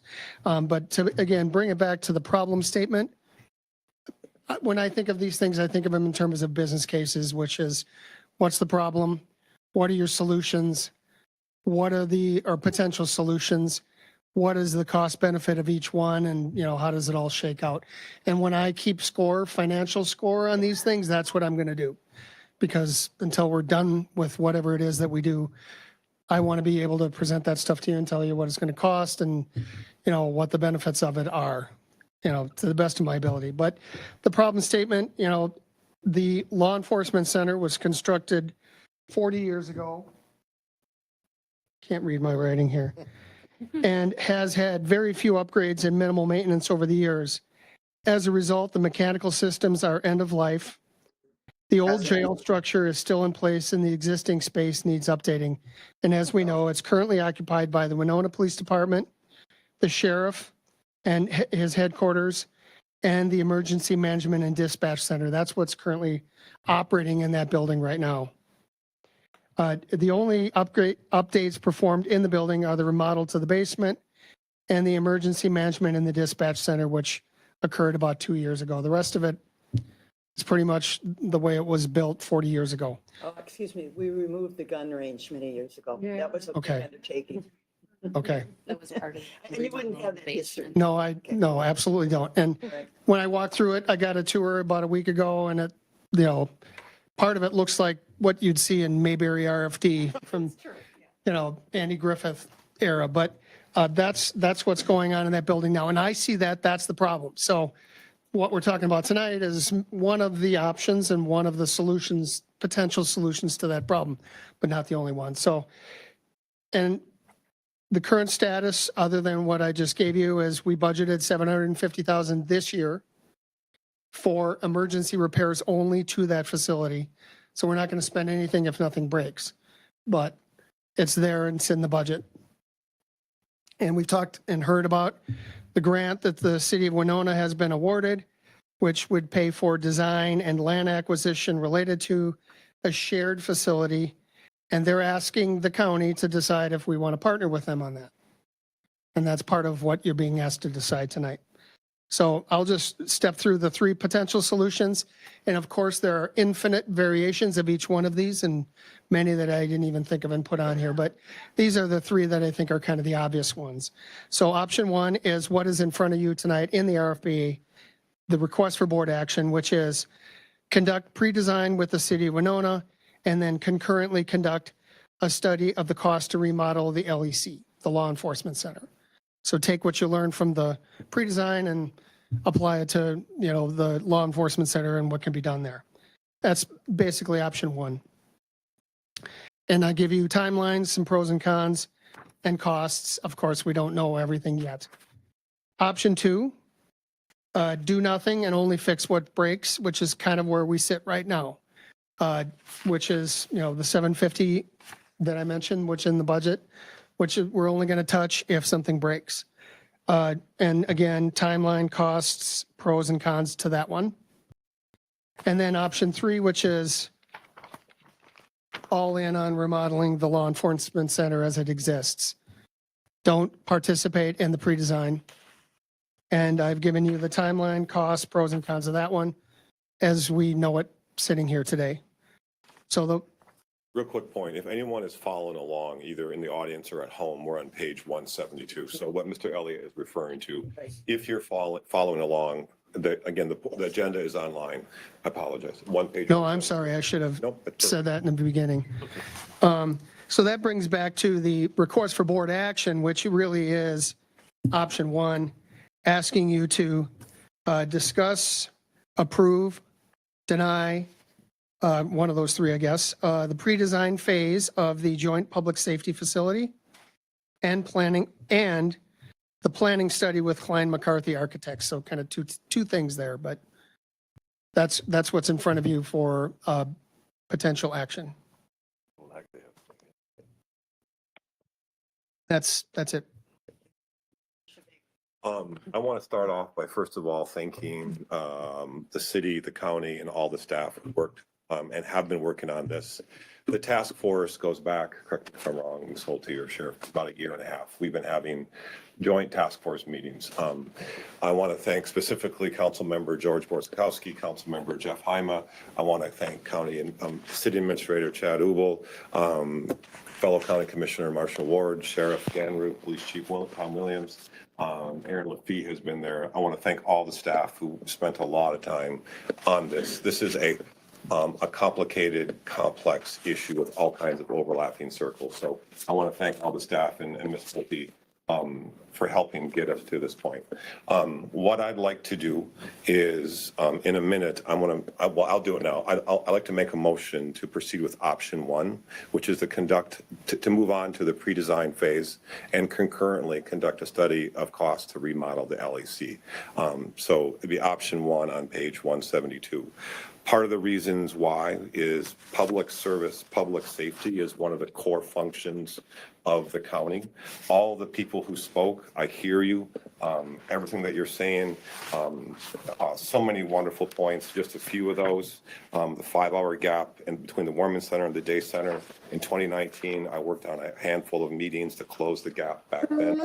In 2019, the Warming Center is near and dear to my heart. I was involved, not in the very beginning, but right after it began on the steering committee, had a volunteer team. I volunteered there many times. All those issues, the Advocacy Center and supporting victims of domestic abuse, incredibly important. And the issue of public safety is one of the core functions of county government. Health and Human Services, roads and bridges, and public safety. We have looked at this issue.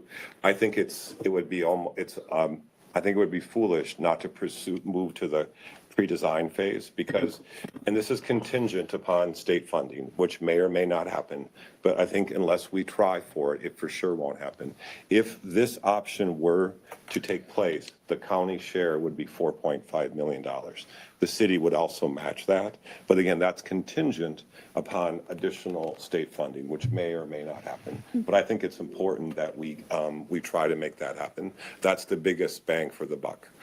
And concurrently that we also continue to gather information in case that option does not work to remodel the LEC. So going back to my original motion, I'd like to move that we approve option one.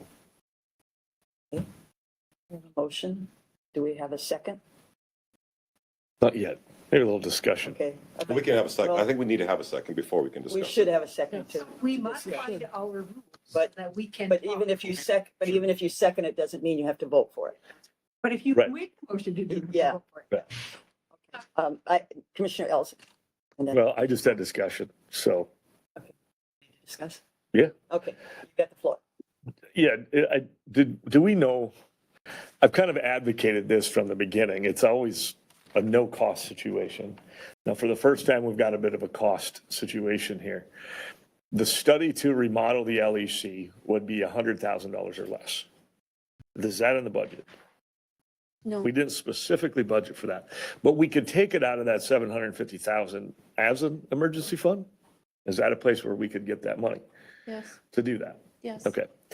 There is no doubt that What's 750? that's the emergency fund we set aside. So I'm just wondering, first of all, because this is the first time we've actually had to put a cost to this, Right. an associated cost. So I've always defended that we know something needs to happen. Is it palatable to the community? We know that there's stuff that needs to happen. There's no doubt about that. And thank you for what you guys do, because you're the first person I'm going to call when there's an issue. I mean, that's the reality of it. And if I need a fire truck, I'm going to call the fire truck. If I need an ambulance, I'm used to being an EMT. So thank you for what you guys do. This still comes down to public palatability, where we're at. We just spent $2 million on a courthouse roof. We just figured out how to get sales tax, to build ourselves a beautiful new trail. Like it or not, it's here, and here it sits. So now we've got another issue. So I've been an advocate since day one to say, hey, as long as the trail leads to no money spent, and now granted, it's still our money because it's coming from the states. They just took it out of a different pocket, but at least I don't have to cover as much of the cost. I think it would be somewhat foolish to know that we have to spend some money there. And for 100,000, my first question is going to be, how do we know that that's the cost? Is somebody actually given this, or have we arbitrarily pulled something out of the air? And again, nothing facetious about the comment, just a kind of a question to ensure that it, doesn't snowball on us on that cost. And again, the money's already here. It's dedicated. If this is zero cost and zero commitment to the county taxpayer, why would we not take a look at this? And I feel that for the scope and the size of what needs to happen, potentially happen, when we look at a percentage of drafting costs or whatever that may be in any project I've ever been involved with, and some of these projects have been very, very many, way more than this, a lot more millions than this. That is a small price to pay to ensure the taxpayer that we represent that we're to due diligence. So this to me is almost like a golden egg to say for 100 grand, we can assess a very large cost situation to figure out which way the best way to go is. So I think it would be foolish to stop here when we have a virtually, I'm going to say for the scope of the project, a very low cost situation to truly understand what our options are. And we can make a much more facilitated and thought, well laid out plan as to what we do for this facility.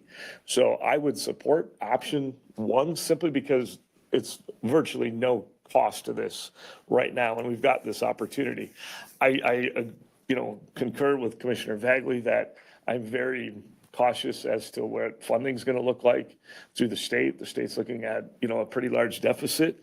And I can see the issues in our community that are bring forth, and I appreciate that. Do we necessarily see that much in the districts in which I live? Is it more of a city problem? Is this, the schools and things like that, and the homelessness? Maybe a little more on the city than it is on the county side. And, I hope that they can appreciate that. But we still have a group of people that defend us every day. So, and we have to take care of those people.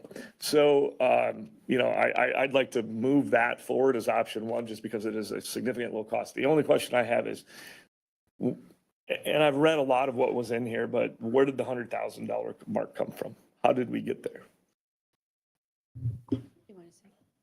I'll start it, and Administrator Holte maybe, but I think, we had been given estimates by Clay McCarthy on what it would cost to do that. And I think we did have some discussion about it in fourth quarter, September, October, somewhere in there. So actually I increased the amount just because, how things go. They don't go down, they go up. And so it may not be 100,000, maybe 78, but I figured that's a pretty decent number. And we would need some input from the pre-design to get, keep it under 100. So that, when they're Clay McCarthy's doing the study, they're also getting information from the pre-design. So, I don't believe this is an elephant in a room. The public perception right now is, hey, we're recovering from these other projects and et cetera, et cetera. With due diligence behind this, though, looking at what needs to happen for long-term outlooks, short-term outlooks, would that 100,000 give us multiple channels in which, similar to this scenario, that we could be picking from? Hey, 5 years down the road, 10, do we have a 5-year plan, a 10-year plan? Let's do it all right now plan. That's kind of what I'm gathering. What's this 100 grand going to get us?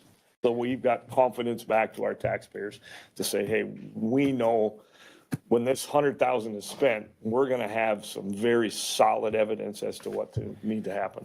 And I think too, and Aaron's right behind me, but I think what we're going to get from 100K is not going to be what we'll get from the pre-design that comes out of the other stuff. No, I don't have that expectation. We'll get a conceptual design maybe with, some graph paper and some ideas and some options. but probably not detailed technical specifications, I would suspect. Well, what I was more after was, the cost to just limp the thing along for right now and do the basics that we need to keep it going all the way up to, we might have a 1, 2, 3 type scenario like this up to, hey, a full remodel type scenario to compare to say, hey, because, you look at sometimes buildings, they're not worth their face value because the cost to repair them is significantly more than to just start over. And we can structure it that way for sure. Yeah, I'd really like to see kind of a what's it take to keep our department going scenario up to, hey, we're going to invest in the future because the long-term outlook on that money spent, it just doesn't make sense. Sort of like a blend of option 2 and option 1. One of them. Well, we kind of already know what option 2 is, do nothing and just roll with the punches. Yes. What I'm looking for is, hey, let's fix the necessity. I don't want somebody getting electrocuted and, hey, we at least got to make sure the heat's on, right? 2, it makes, somewhere between there and a middle of the road and a high end type, hey, what happens if we start completely over to some extent? So, I just don't know if that's possible. It seems to me relatively cheap for $100,000 to get that all done. So that's why I'm posing the question. Well, and I'm not, that's what I'm saying. And I realize it isn't going to be a full HVAC system and figure it out. What I'm just saying is we arbitrarily throw this, it's going to cost $4 million, $5 million to do this. Where does that number come from? And is this going to give us a little more defined avenue for that? Commissioner Meyer. So I wrote software for my living. And so this is kind of this if then else sort of deal. I will say that when I think about this, I think that there's several, like if we are ready to race, there's some hurdles that we got to go over. And I think the first hurdle is that we have to reconcile with the city on the issue of needs versus wants. And I think that if we can't reconcile needs versus wants, then maybe the deal is off. The second thing that I'm concerned about is if we are, it's fine if we go ahead and ask the city to go ahead and do their pre-design. And what's being offered under option 1 is that we would do a study that is like, how could we accommodate the same things in the LEC? But I think we need to know before we do that, that the city would actually stay if that was the less cost option, because I'm not sure that that's true. I think there are concerns over the ownership of the building that make it not possible to use the 7.5 million. So it seems to me that those 2 hurdles really we need to have answers to those questions before we go ahead and agree.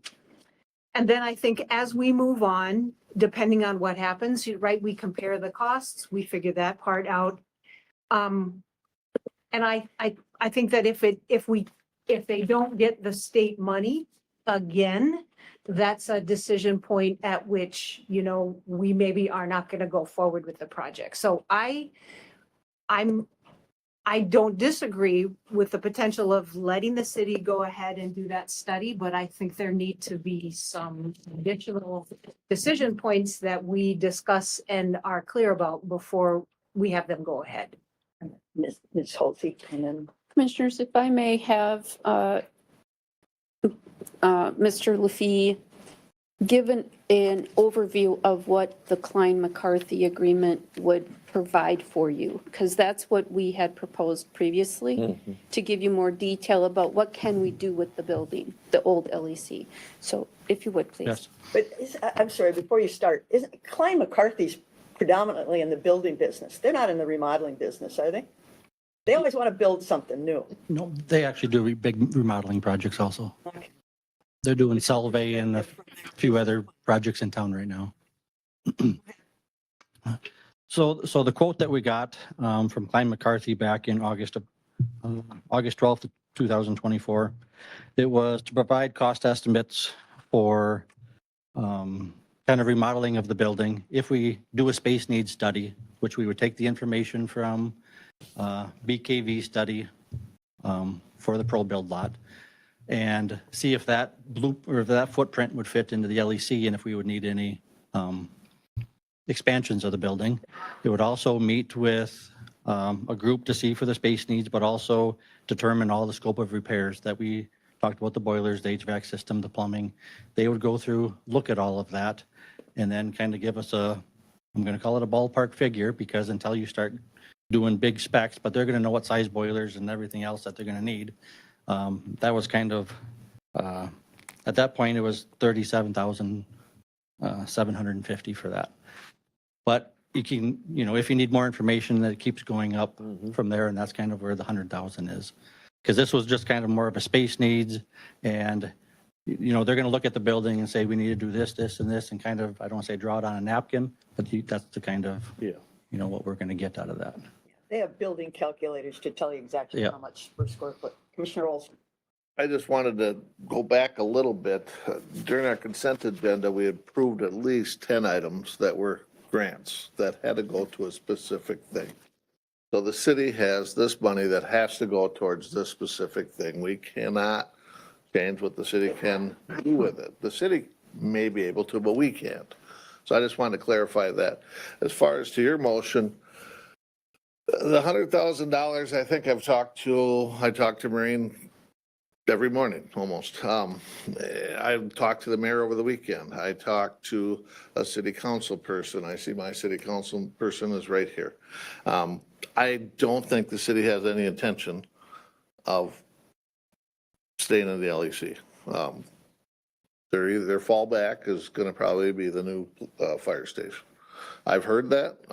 I think it's all but the writing's on the wall. If I was reading the tea leaves, I would say they're not going to stay with us regardless of what we do. So the $100,000 space study analysis and determination of how we're going to use that building shouldn't be spent on thinking they're going to stay there, because I don't think they are. And as Commissioner Myers said, we would need to know if they're even willing to. And I think in a conversation today, it doesn't sound like, I think if I was a poker player, I'd call their hand. They're not going to plan on staying. They've said it at that podium. It's been said in conversation. So yes, to your motion, you practically seconded in all your arguments, but you didn't. But I don't think the 100,000 is a good spend considering for them to be there, to stay there, because I don't think that's going to happen. Fair enough. So that's all I got. Okay. Ms. Holte, did you have something more? No, ma'am. No, okay. Commissioner Elton. Yeah, fair enough. In that, I don't know. I wished I had the crystal ball for that. I guess I was a little bit under thought process that it went beyond just the space study for whether they stayed together or not. This is still getting a little better cost to the electrical, the plumbing, the roofing needs, some of the rooms that might need to be renovated, the safe room, for fentanyl. It was more than just whether they stayed there or not. It was that's why the increase in cost, like what I saw, it's everything else that goes with it. So if we want to throw out the part of commingling, well, great, let's throw it out and maybe it's only 60 grand. Reality of it is we still know we need to do something. So we need this information. So how we dice and slice that up, hey, if we want to throw out the fact that they commingle, great, but we're still going to have to spend some cash to figure it out. And I still think for the cost of the project and due diligence for a taxpayer's dollar, we need to understand and be able to look our constituents in the eye and say, we did everything possible to make sure that we're doing this correctly. Because I don't want anybody's hands, I don't want that on my blood that, hey, you died because you hit a fentanyl or something. That killed me. So the second thing that I look at, there's two more things. Even if public perception says, hey, we can't tolerate this right now, let's limp this thing along for a year or two, let things die down, kind of, figure it out, make sure we don't have any other big projects that need to happen or come up. There's always that wait and do it down the road. For every year we wait, it's a year newer facility, right? And, figure that out too, which is why I supported, hey, the $750,000, we cut it in half. It was 1.5 million. Let's get the budget down. And nobody's out here telling me, hey, spend my money. So, let's get it by. And so we still have this concept of do nothing, only fix what breaks. It sounds very negative, but really it should be rephased into, hey, let's roll with what we have and do the best with what we can until we know we have the funds are there. So I just still don't rule out option 2, which is why I did not vote yes right away, because I wanted the dialogue, I wanted the discussion. But what I also am very cautious of, having sat in many board meetings and having to present to boards before for ideas, is the common phrase, well, we can't go back now. That drives me nuts. And because most big ideas come with a lot of things that get thrown out. And so I want to say that so we don't get into this, well, we got all this staff time, we got all this into it, we can't go back now. And I've said that from the very beginning. So, and that doesn't mean don't do anything. It just means we might restructure how we do something or, and how, and when we do it. So I don't know. We allude to what the city wants. It sounds like they're giving us an ultimatum and we need to make a decision because they want to move forward. Is that what I'm hearing? It's not an ultimatum. It's just in order for them to move forward with the state legislature, we need to clearly communicate that we are interested. Interested or not interested, yep. Right. So I'm going to go back to the original concept that says we have to spend some money to figure out what to do anyway. And we can dictate where we want that money spent in that budgeted amount. We clearly had the money set aside, barring a major catastrophe, which is a little bit of the roll of the dice. And we can dictate where we want to spend that money to figure out what needs to happen. I think it would be in our best interest and in our constituents' interest to at least say, move forward with the pre-design. If they so choose to go without it, then great. If they, because we can say, sorry, pound sand too, just the same. I don't mean that facetiously, just, hey, this is a better option for us. Good luck. I hope it works out and you get your funding. So I still go back to option 1 because it still leaves the other 2 options on the table. And we can be precise as to what we decide to do with that 100,000 and move from there. And I fully support the co-location and the sharing of facilities. I think even the staff cost would double for the city, and I pay city taxes. So there is a benefit to working together. And, if we go our separate ways, well, I'm paying twice, so make it work, Mr. Hyma. Commissioner Meyer. Yeah, so can we make as a part of this motion that it is contingent on the deciding needs versus wants, right? Because I think I don't support the big underground parking garage. I don't want an indoor gun range. I don't want a fitness center. I mean, I think that we want to go with the least cost options. And then the second part is, I think we do need to ask the city outright, if the LEC was the last option, would you stay? Because if that's not true, if we're going to spend some money to remodel the law enforcement center, we have our own needs, right? We could potentially use it for storage. We're spending like $150,000 a year renting other spaces around town. Part of that's for storage. We could potentially move administration and or finance over to offices in that building and then have more counter space here. We maybe could move the license bureau here. I mean, but that's a kind of a different request in terms of asking for an assessment at Klein McCarthy. But I don't want to spend 100,000 on something that is never going to happen. No. I'd rather spend it on what our plans are. Mr. Baker. Yes to everything that people are saying. We shouldn't have to guess. The city has been wonderful to work with. I want to thank the city staff, city council members again. We should clearly just ask them, if the funding proposal to the state does not work out, would you consider remodeled LEC? And if the answer is no, and they'll tell us, this joint task force has been a great process. They'll tell us, and then yes to what you both all said is then we shift the focus from a remodeled LEC for joint to just shift it to a focus for just us. I think that's a no-brainer. In terms of comparing needs and wants, oh my gosh, yes. But this is the part of the process of moving to pre-design, is that's when we decide those things.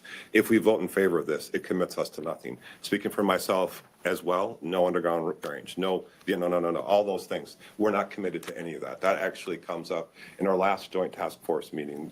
Councilmember Haima made that point, is that all those things will be decided later on. Commissioner Nelson. So I just look at the timing of that. Do we have the cart in front of the horse? Because we really need to understand what the city wants to do, and that's based on state funding. So does it even make sense to move forward? Because that's the deciding factor where we're going to spend $100,000. We need to clearly tell the city that we are interested in meeting together, and then they. But even if they say yes or no, well, if they say no, then we know what we have. But if they say yes, then here we sit, and we got to wait to find out what the city's move is going to be to understand. And the legislator, but if they say yes, we would still want to stay there. We don't know whether that's going to happen or not. So we don't know how to spend the $100,000 because it encompasses a space study based on them being there versus them not being there. But we need to know. But we need to know that info. Two different parameters, right? Right. So it really puts us in a wait situation. So now we're back to option 2, which is do nothing for now. Hope nothing breaks till we get the answer.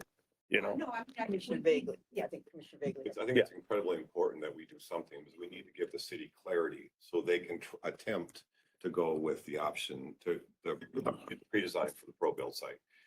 If that, and it's a long shot, I don't think, I think we need to try. If we don't give the city clarity and a clear commitment, they aren't going to be able to go to the state legislature, and that $4.5 million option is completely off the table. So we must give them clarity and then give it a try. I think that we don't need to do anything today or tomorrow. We should also ask the city through County Administrator Holte to give us an answer. What if that doesn't work out? Then we can adjust. Yeah, and I think we need to review it again when we know needs versus wants, right? If we can reconcile needs. Yeah, well, that gives us our baseline. Sitting here biting my tongue. You've done well. Not easy. Not easy. Just one more thing. Yes, If I could. Commissioner Olson. So A little longer.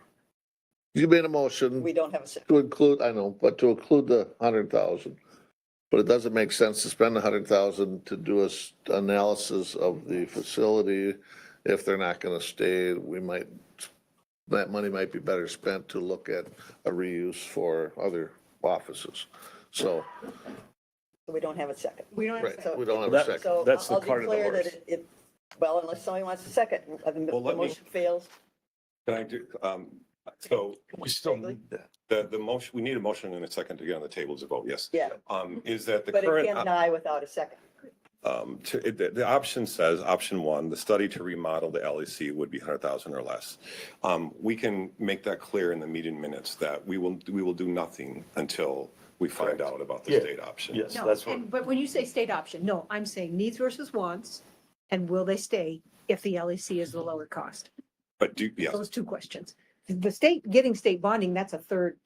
no, that's what drives everything else. That's the first option. No, because you aren't going to know that, even maybe this We legislative won't session. know unless we. But give we it- could reconcile leads versus wants well before then.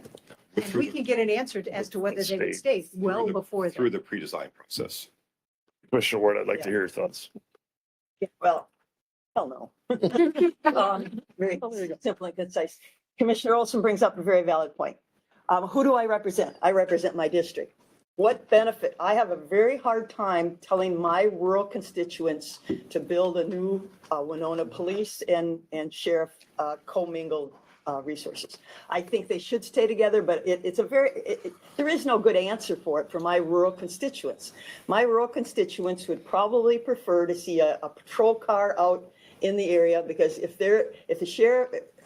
deputies in Lewiston and we have a tragedy in Dakota or Dresbeck, it's a good 45 minute drive. So, I mean, if you talk about public safety, and then I have to laugh too, the comment when the Black Horse, unfortunately, a very prominent location. What? No fire hydrants? We live in the country, people. We don't have fire hydrants in the country. That is Homer is country. That is county. And tonight, with all the people saying, and I guess in my gut, the city went and asked for this money. They were talking regional, and then they were talking police and fire and ambulance and everything. I know a number of our local legislators and such that I feel it's disingenuous that they're trying now to get the county to go into it to make it appear that it's a joint effort when, I know, but when the city has needs for fire, ambulance, and then I did have to kind of laugh. Mayor Sherman last week at Eggs and Issues, he was complaining about an unfunded mandate of $33 million to take phosphorus out of the water. Well, welcome to my world, Scott Sherman. That's what county is, a lot of unfunded mandates. So I see the priorities. There's a long list of priorities for both county and city. So I see option. It's kind of a blend of 1 and 2. I agree. I think we need to know if the city's determined to stay. Spending $4.5 million, it's still my money, my citizens' money, it's tax money for a pre-design. But if you have no intentions of not building, if you don't get that extra money from the state, to me, it's wasted taxpayer dollars. And could the state of Minnesota use that for other things? Yes. And this whole thing that, if we don't spend it, somebody else will. Well, that's just how government works. But life is all about timing. And I think this whole board agreed that we told our citizens if we got the sales tax referendum passed for the jail, we would reduce taxes. Which we did. We did, but we haven't even hardly caught our breath, and we're already talking about spending another $20+ million for our taxpayers. And yes, Commissioner Olson, you would pay twice. My citizens would pay once. And that's just the way it goes. I do think, we need to spend maybe some money to figure out what parts of the existing empty building that we could use to their best use and highest use. I think with Commissioner Meyer, we've got other departments and things we could possibly move around. We talked about big projects. No, we don't have any. Well, this is a big building project, but we got a lot of big projects coming down the line, folks. If you've listened to the state legislature and you've listened to the federal government, there's going to be a lot of cost shifting down to counties. And it's for the programs the people were asking for tonight. Housing, mental health, services for disabled and all kinds of things. That's going to be shifted down to the county. And that's going to bump our budget up huge. I mean, because we have no control. Problem with human services, we have no control because if we're going to build a road, we know that every mile costs X number of dollars. Human services, we have no idea how many people are going to need these services and what it's going to cost. And it's going to get huge. Seriously, if you listen to the AMC, Micah sends out things, and now tomorrow we can listen to what the federal government's going to do. We've got a lot of expenses coming through, and I just think life is about timing. It's not the time to put a big burden on the taxpayer with a building. I think they're asking for services that we need to provide. So, I wrote down, no deficit or debt has ever been caused by anything other than spending more money than you have. But we don't have this money. We're depending on the state legislature to give it to us. The word on the street is they aren't handing out any money. I looked at the governor's proposed bonding, and there were some big projects, state patrol, I think was there a mental health, it was all very big, high level. Dam in Mankato. Yeah, the dam in Mankato and stuff. There were a lot of big projects, but there was nothing down to like this level of thing for funding that the governor was even considering. Now, I know it's early on in the session and everything, but things aren't going well, folks. So I think we do need a commitment from the city because we do need to study what we can and can't do with the space we have. But if they're leaving, that, that changes, what we ask for, what we want to do. Commissioner Elsing. So when I brought this up initially, and it alludes back to you saying, hey, don't use the money. I had asked that question. Can the city give the money back? And then I was told they had received it. It's theirs. It's appropriated for what it is, and they can't give it back. It can't go back up to the general fund. So with that said, I've never heard that. That's what I was told. I'd like to see that in writing. You've been in meetings, Commissioner Ward, Yeah, where but they've said that, and they said they'll probably use it for a joint police fire station. Right. Right. But So I that's what I tested to. It's theirs. They have it. They can't give it back. And I said, I think this even made the paper. I think that I asked the three pertinent questions. Can it go back? Are we obligated? Is there any cost? And those were, no, they can't give it back. no, we're not obligated, and no, there's no cost. So there was 3 no's to move forward. So my question is to you, and this is just, I'm trying to understand everybody's side to this. If it can't go back, which would have been, that was my first thing, can the money come back? Because it's our money, they just took it out of a different pocket, but it can't, or they're not willing to, either way, and I can't control that. So it means it's spent, either way. So that means to me, business mind says, well, heck, no obligation. Why wouldn't we look at it? Even if it's the most ridiculous thing out there, why would we stop and say, we don't at least want to see the piece of paper we're going to know for sure, crumple up and throw in the trash anyway? To me, it's just information, and it really could potentially show the bargain to maybe remodel or fix what's there if that cost is out of control to build this. Whether the funding comes or doesn't come, we now have some sort of, still call it arbitrary, but a number of what a totally new design does versus a number of what it takes to limp this thing along and everything in between. And that's what I'm trying to say. So if we can't give it back, I don't see any reason why not to move forward. My first pick, give it back because it's our money anyway. If that can't happen, why not at least explore what it is under the terms of needs versus wants, determine that out. And we still have no commitment. We have a very, very small cost to figure out we have to do something. And we can always say, hey, we'll wait a year, or we can kick the can a little bit down the road. We've got an emergency fund till we can make an educated decision. And to me, this is due diligence to the taxpayer. If I was sitting on that side, I would say, this doesn't cost me a dime to figure out. That could be sliced bread. We might be throwing sliced bread away. We don't know that. And that's why I'm willing to invest this $100,000.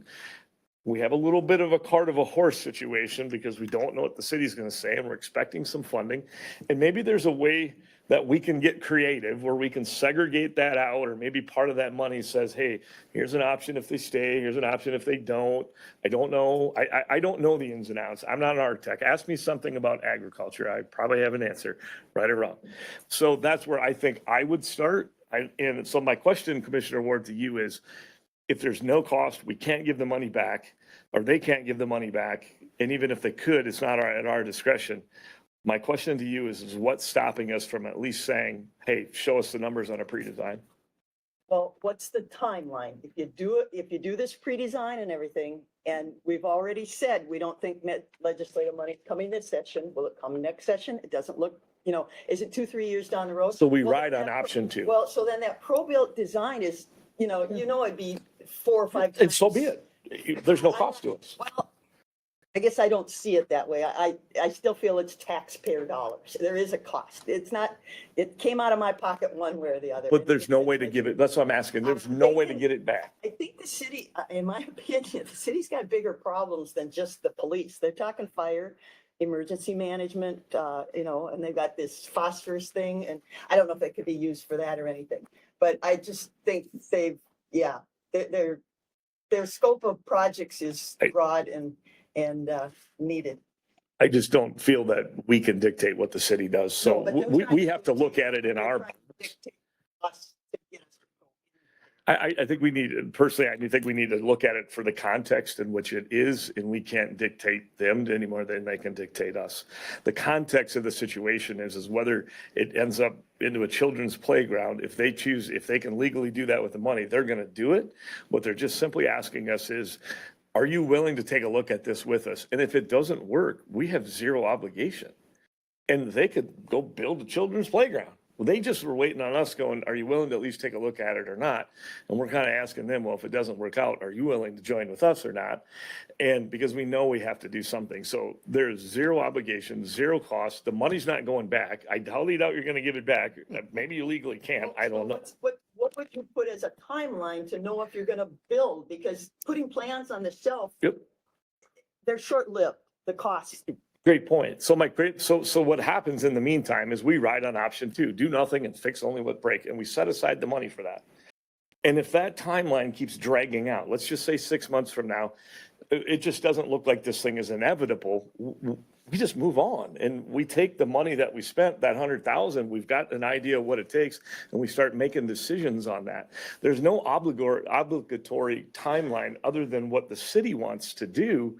on their end. And as they get answers with state funding, that's going to help position us to know what to do. But we need to even know if it's a feasible thing that we tag along with this. But as Commissioner Meyer said, though, if they elect to stay, it's one set of parameters. Yep. If they elect to leave regardless, it's a whole different definition of what What happens? we need. Which we just discussed in that 100,000. Do we have a way to segregate that out a little But bit? what would the timeline on that be? Because again, if you wait, building costs and everything go up. And I don't want to spend money on something that maybe needs a higher level of upgrade than an emergency fix. But okay, I see where you're going. I agree. But do I feel as though the cost for that 100,000, even if it goes up 20%, inflation's 2.5%. What are the chances that's going to go up 20% in the next even 6 months or a year? That number is virtually nil. I highly doubt it's going to go up. Depends on the tariff. But it comes on the tariff. Well, but not for studies typically. What I'm saying is that the cost, that $100,000, it's just a number that's up here. Can we take that $100,000 and say, yes, if they stay, this is kind of what it looks like. If they don't, this is kind of what it looks like. And we've got at least an idea of where to start on that aspect. And if yes or no, and the funding begins to happen 6 months down the road, we're going to have a little better idea of, hey, one of several scenarios.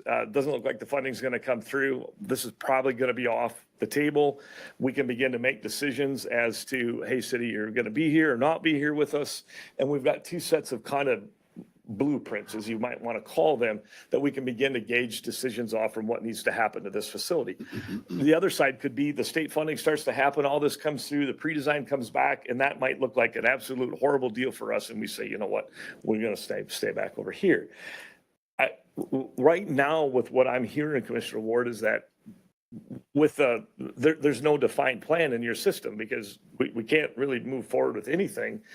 So you're leaning actually towards option 2, which is just do nothing. No, I'm saying I need a timeline. I need the city to say, are they gonna, if are they gonna stay or leave regardless? And then that changes the scope of what we study and what our future plans are. Do we, I understand where you're saying, but what is advantageous about an accelerated timeline? The quicker you get a quote, the quicker you get it held to that dollar amount. If you drag it out, it costs you more. I realize that. I own a lot of real estate. Okay. But what I'm saying is that, again, are we looking at some massive number in the next 6 months that's going to change? I don't think even if tariffs come on, we're not going to move fast enough to avoid the tariffs. I mean, right. So I mean, we're just kind of, we're grasping at straws here. And so at the end of the day, I think due diligence says slow down, weigh the options out, determine wants and needs, take the low-hanging fruit, which is a free study. So literally a free study saying, here's an option. That never happens. I'll take that all day long. And for a very small amount compared to a potential project cost, with no obligation on any of these things to us, zero, we can always default back to option 2, which is do nothing and roll the dice. It's free in my book. Commissioner Vagelin. So is it the board's perception that my original motion failed for a lack of a second? I would say the motion fails because of a lack of second. Okay, I'd like to make a slightly modified motion. All right. It's still option 1, but to clarify that the study to remodel the LEC would not be, no funds would be expended until we had an answer from the city if they would stay with us or not. So it's option 1, adding language in the minutes that no money would be spent. And originally, the climate McCarthy was 50 to 70,000, or so this is 100,000 was you added some funds in, but that we would expend no funds until we asked the city in a respectful, professional manner. And then we need to be careful, like how we're talking here. But yes, we will ask them, and then we would decide to spend the funding, et cetera. So one discussion point, if you would. Okay, so that's a modified motion. Clarify that. Everybody. Yep. One discussion. This alludes to Commissioner Ward's, which I appreciate this. I think it would be, I don't want to use the word foolish, but I think it would be very smart to take advantage of a free pre-designed cost study. But I do understand the timeline because the motion is made that we are definitely on the hook of when the city gets back to us. So we could put in there a time frame, if you'd like to remodify it, of say 6 months or something. I'm open for that discussion to make sure that we're not just created a motion that we're indefinitely waiting on the city to move forward. Does that cure both of these problems? And then we can reevaluate it. Well, timing, again, the city hasn't asked for the additional monies, which they can't yet because they don't have the They pre-design. don't have an answer from us. Right, so well, can't they haven't done vote. the pre-design. They've done the pre-design themselves, you know, they could have. They We can't could go to put the it. state if they don't know that we're going to be partners. They have to present it to the state, the They whole, have the money, so I mean, the- again, you're saying they have the money and they're For the- gonna give it back. for the pre-design. Well, they could pre-design a police get the money fire, released. is the way I understood it, or a police fire EMS. Wait, I understood.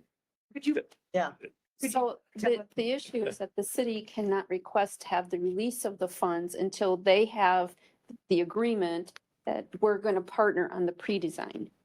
okay, and I asked for a copy of that letter. I've don't been know. told that a lot, but I like things in. So print. that's why they need a decision on the county's behalf of, will we commit you- to doing the pre-design? Can you provide that to me in a written document? I What don't purpose understand. will that serve, Commissioner Ward? I'm Well, just trying to to satisfy understand. I get told a lot of things. We discussed that 2 weeks ago in this very room. I know, and I asked her for a written copy, and I know she was out sick and everything happens and everything, but I have never seen that in print. I've been told that a lot by not people who I'm accountable. I'm accountable to my. So again, I'm sorry, but I don't understand that the legislature would be so loose with their, you know, the way they put elections in a public health document, why they would be so loose and why there isn't a written document that states those things. I don't disagree, and that's why I've asked over and over, this is non-obligatory. We are not obligated. If we move forward on the pre-design, I also have not seen an official document. I'm taking the word of our administrator that says, yes, we are not committed by signing a piece of paper that says we'll agree to the pre-design, but we have an opt-out clause, 100% opt-out clause. We are not on the hook for anything. God knows how many times I've said that. Is this true? And I've that's, been caught in the past by those types of things being said, and then it doesn't pan out. So I just, from past history. I don't disagree with the document, but I just. Would it help if my motion Yes. had a time frame? So to review it within 6 months or 1 year? I've got an idea for a motion too, and one was going to be to solve Commissioner Ward's two problems, the time frame and that the pending documentation that it's we're not obligated, okay? We could cross all these Ts and dot the Is, and it's not a bad thing. I think it's a good thing that we absolutely know, I guess, without a shadow of a doubt that this thing, we're not obligated to it. I still think it's something because it's free. The money's not going to go back. We can wish in one hand and whatever in the other, but it ain't going back. And so the reality of it is the dollars are there. They're going to get spent. I don't like the concept, but Would it be easier if I withdrew my motion and you made a motion, Commissioner Ellison? I don't know at this point. We need to make a decision. Someone. Meyer had a couple things that we needed, we need to iron out needs versus wants? right? And you feel that would be accomplished through a Well, you guys have Pre- been in the meeting. pre-design? Does it have to be determined in Yes, pre-design it or can does. it be determined before? It will be Well, they determined. did some of that. They had a I list. asked that question before. I wanted, if you remember, at our joint meeting at City Hall, I wanted to start that conversation. It happens during, it doesn't commit us to any money. And the city is not going to spend money that will be wasted. They're not going to invest $4.5 million if they don't think it's going to. But during, talk with the city and during those discussions, and 2 weeks ago in this very room, Commissioner City Council Member Hyma made the point that those are the things, and it does seem backwards, that we wish we could do that stuff first, but that happens during the pre-design phase. And my angst is when you give an architect or any firm blank slate, they're gonna come in high.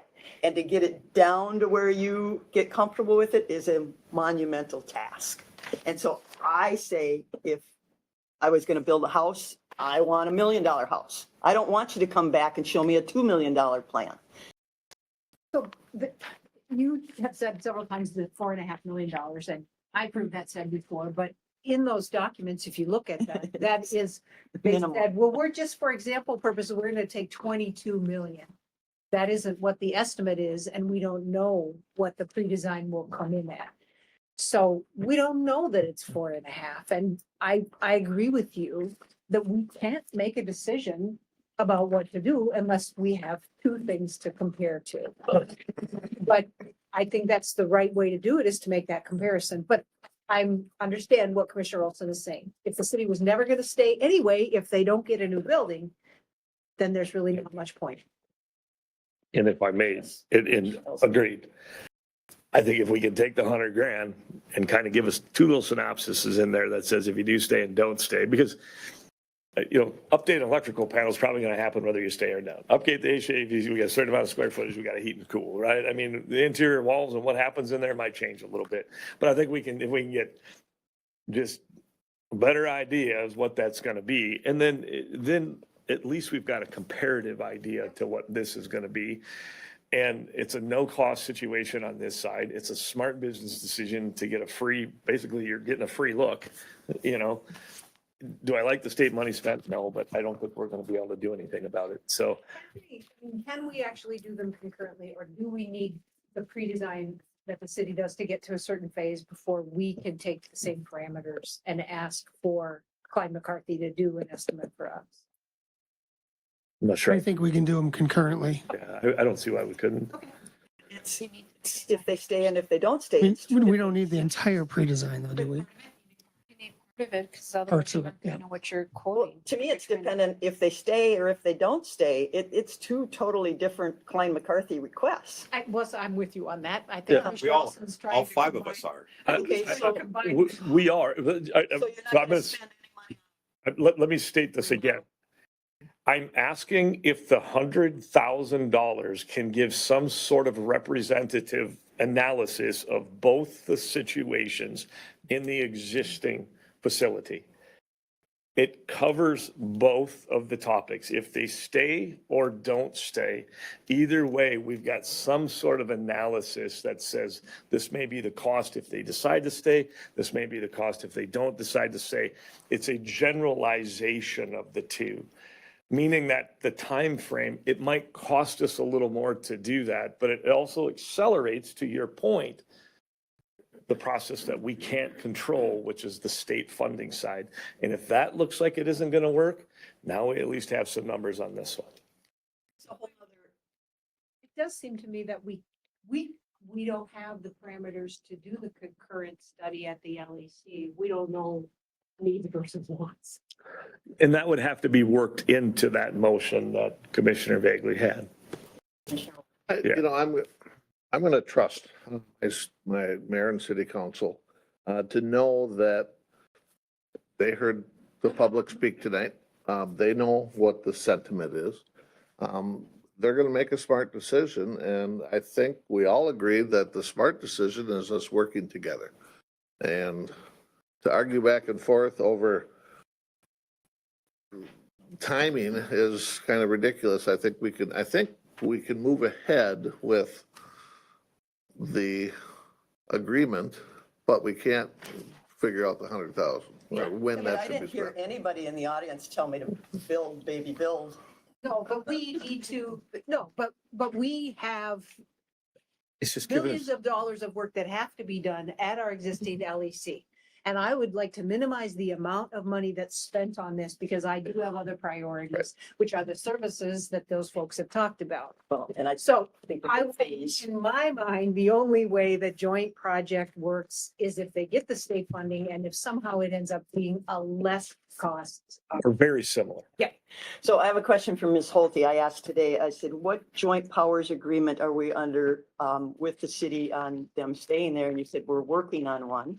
Yeah. It expired in The end of December. December, yes. December of 2024. And if you look at that, and maybe I know there was a couple of them, if you look at those agreements, actually, the one I looked at was page 299, 9.3 was shared heating air conditioning and electrical. Was that- Under the old agreement, Was that the city would pay 2012? half. Was that the 2012 one that has your name on it? 299, I think it's the most Because recent there's thing. like an And 87 then, one. and in then on 2012. 298, number 7 was modifications to the building. Again, the city should have been paying, I think it was half again. So we didn't hold it, we didn't do our due diligence. We should have pushed this back in 2024 and they could have helped us remodel and done everything we wanted at half of they would have paid half. So I don't know what the new joint powers agreement is. And if it did it, well, a good lawyer could fight that it's still acting because we haven't created a new one. Because we haven't declared a new joint powers agreement, so we're still working under the old one. I think you're referring to the 1987 one. There's also a 2012 update that has your name as the board chair signed Okay, to it. that- and maybe I pulled off the Yeah, old one. Yeah, I but like still, the old. but it's still I essentially. like the old one. And I also like from 1987 where it talks about consolidated services. Yeah.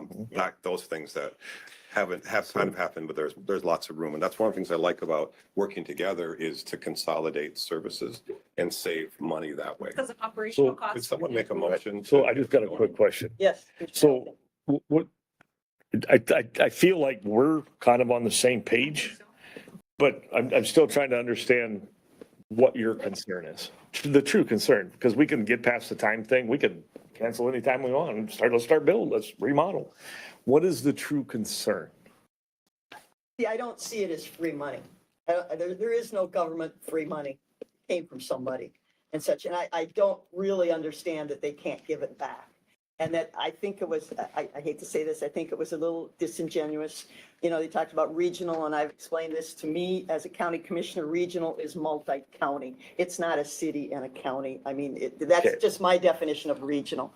And I hate to say it, my history goes back to, we were looking at a regional jail facility many years ago. Which the city had nothing to do with. That was. No, but I got this the logged in my. District judges. Yeah, I got it logged into my thing. And then I talked to my counterparts in Houston and Wabasha, and their jails are sitting empty. I look at our jail.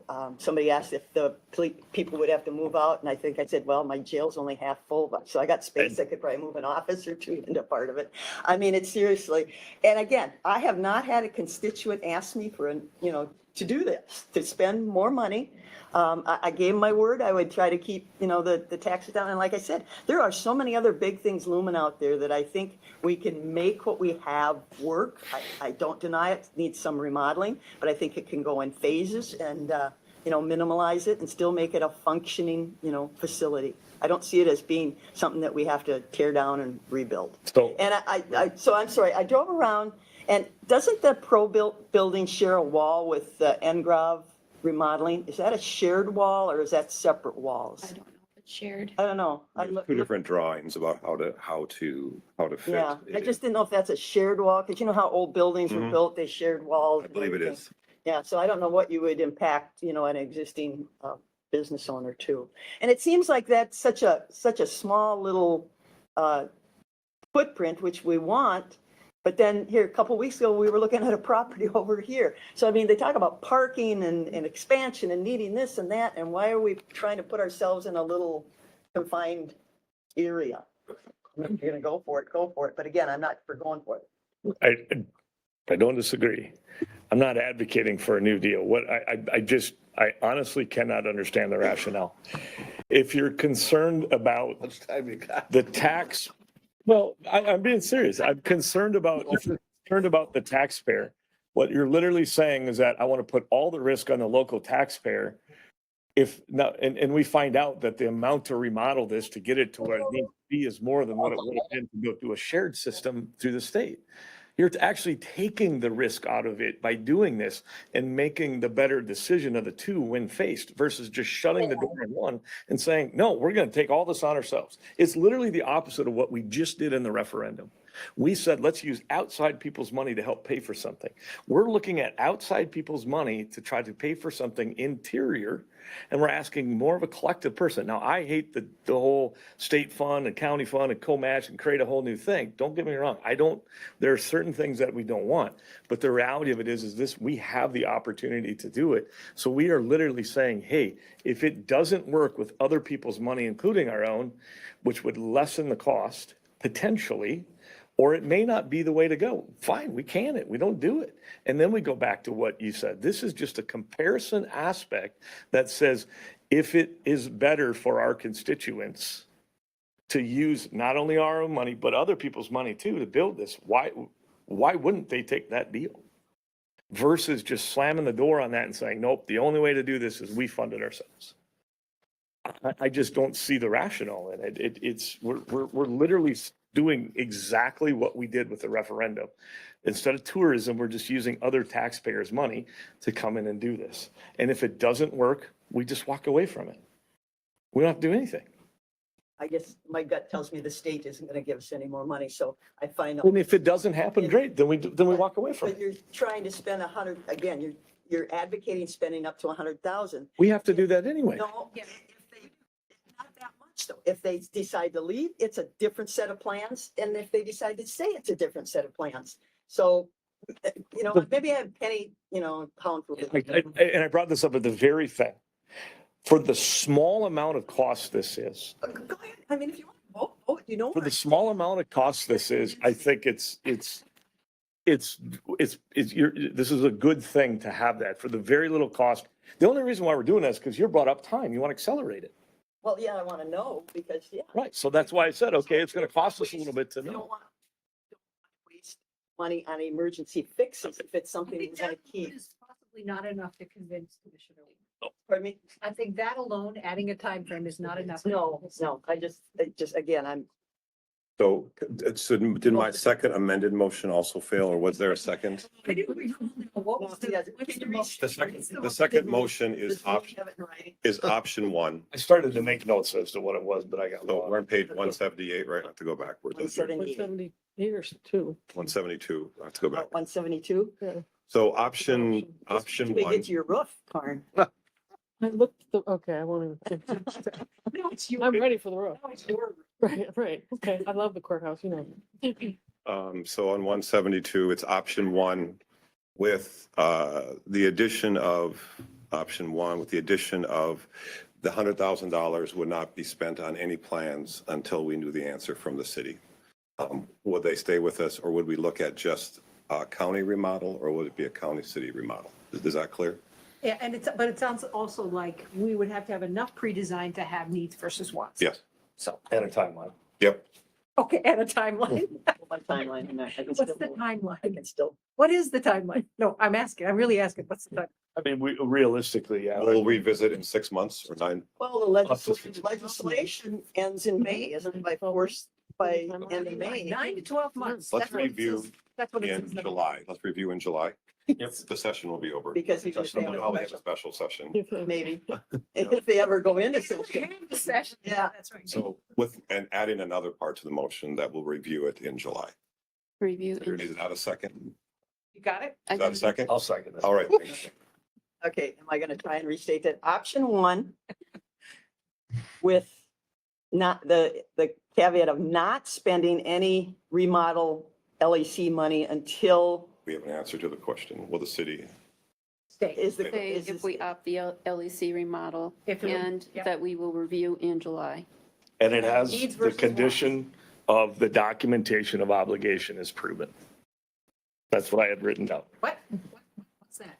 The condition that the document, we have the document, that's what I was seconding anyway, that Spells out the- spells out that we're not obligated for any cost on the pre-design. So this is, Got it? Yeah. Got it. but if that document can't be produced, then it nulls the motion. Got it. So basically, no obligation to us besides what it could potentially cost us, and we can't spend that until we find out the answer. I don't know how much better this gets. That's about as good as it gets, in my mind. I'm exhausted. That's subject to debate. You want to debate some more? Yes. No, I'll call the question. Let's, all those in favor of the motion, say aye. Aye. Opposed, nay? Nay. Okay, passes 4-1.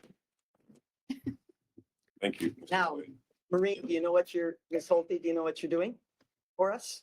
Are we getting an answer from the If I city? didn't know better, I'd be offended by that.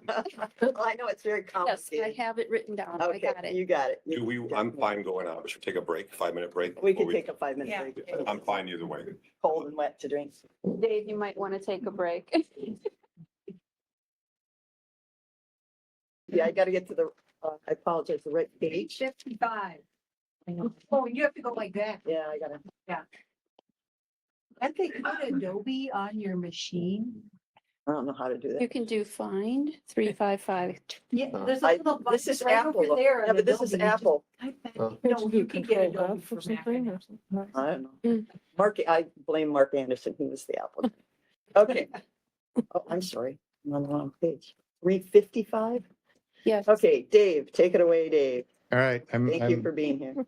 sure you're, after a long evening, I'm sure you're excited to talk about more building stuff. Yeah. All right, good. Got that enthusiasm. Right, the Winona County Courthouse was completed in 1889. In,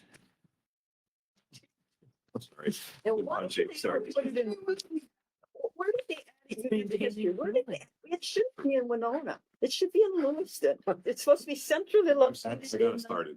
that's where it was built. Located in the county.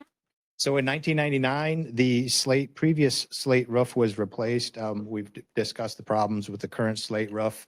Unfortunately, the wind lifts the tiles and brings them crashing down.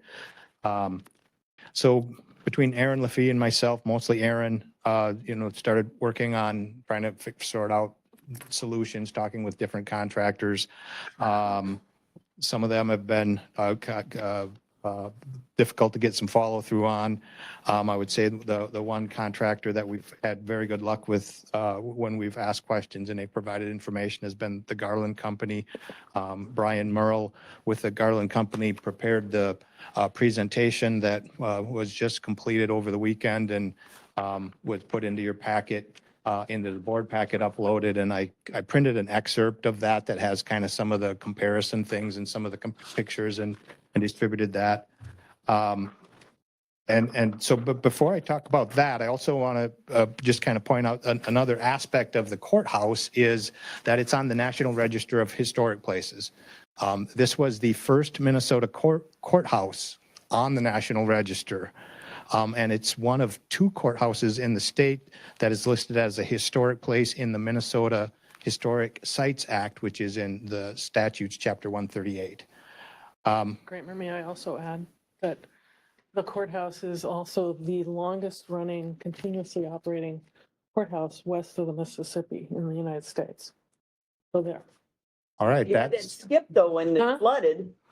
So you probably have to start over again. Yeah, a couple years temporarily. well, Okay, but just that it's operating. it's, yeah. We are getting, but that is true. I would tell that to the 6th grade. All right, I wasn't aware of that. So along the lines of the building also having a very important historic significance to the people of the county whose building that is. So I started working with Luke Sims with the city of Winona. He's here tonight. He administers their Historic Preservation Commission. After working through some of the details with him, we realized that Luke researched that while the courthouse has a national and a state designation, it does not have a local designation. So therefore, the city's Historic Preservation Commission doesn't technically come into play. However, under the Minnesota Historic Sites Act, the political subdivisions have a responsibility to protect the physical features and historic character.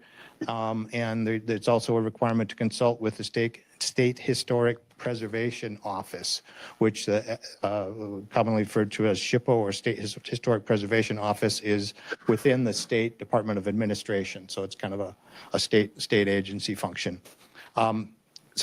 So Brian was great to put together the information that's in the packet and it kind of looks at some different things. Leading up to this meeting, just today, I was reaching out to some of the staff at SHPO, two different staff members, and I think kind of with the urgency of the upcoming meeting here, was kind of maybe able to get some answers from them.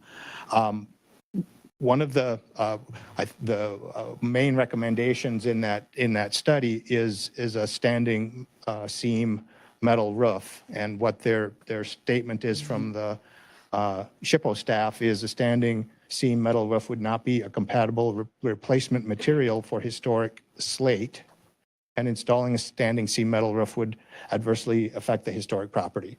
So just that kind of, we have to kind of redirect some of our discussion and. Flip side, where's all the grant money to put the slate back on?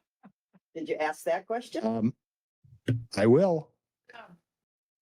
Yes. Yeah, so Commissioner Meyer. when they say that, what that really means is will not let you do it because they do have some authority over it.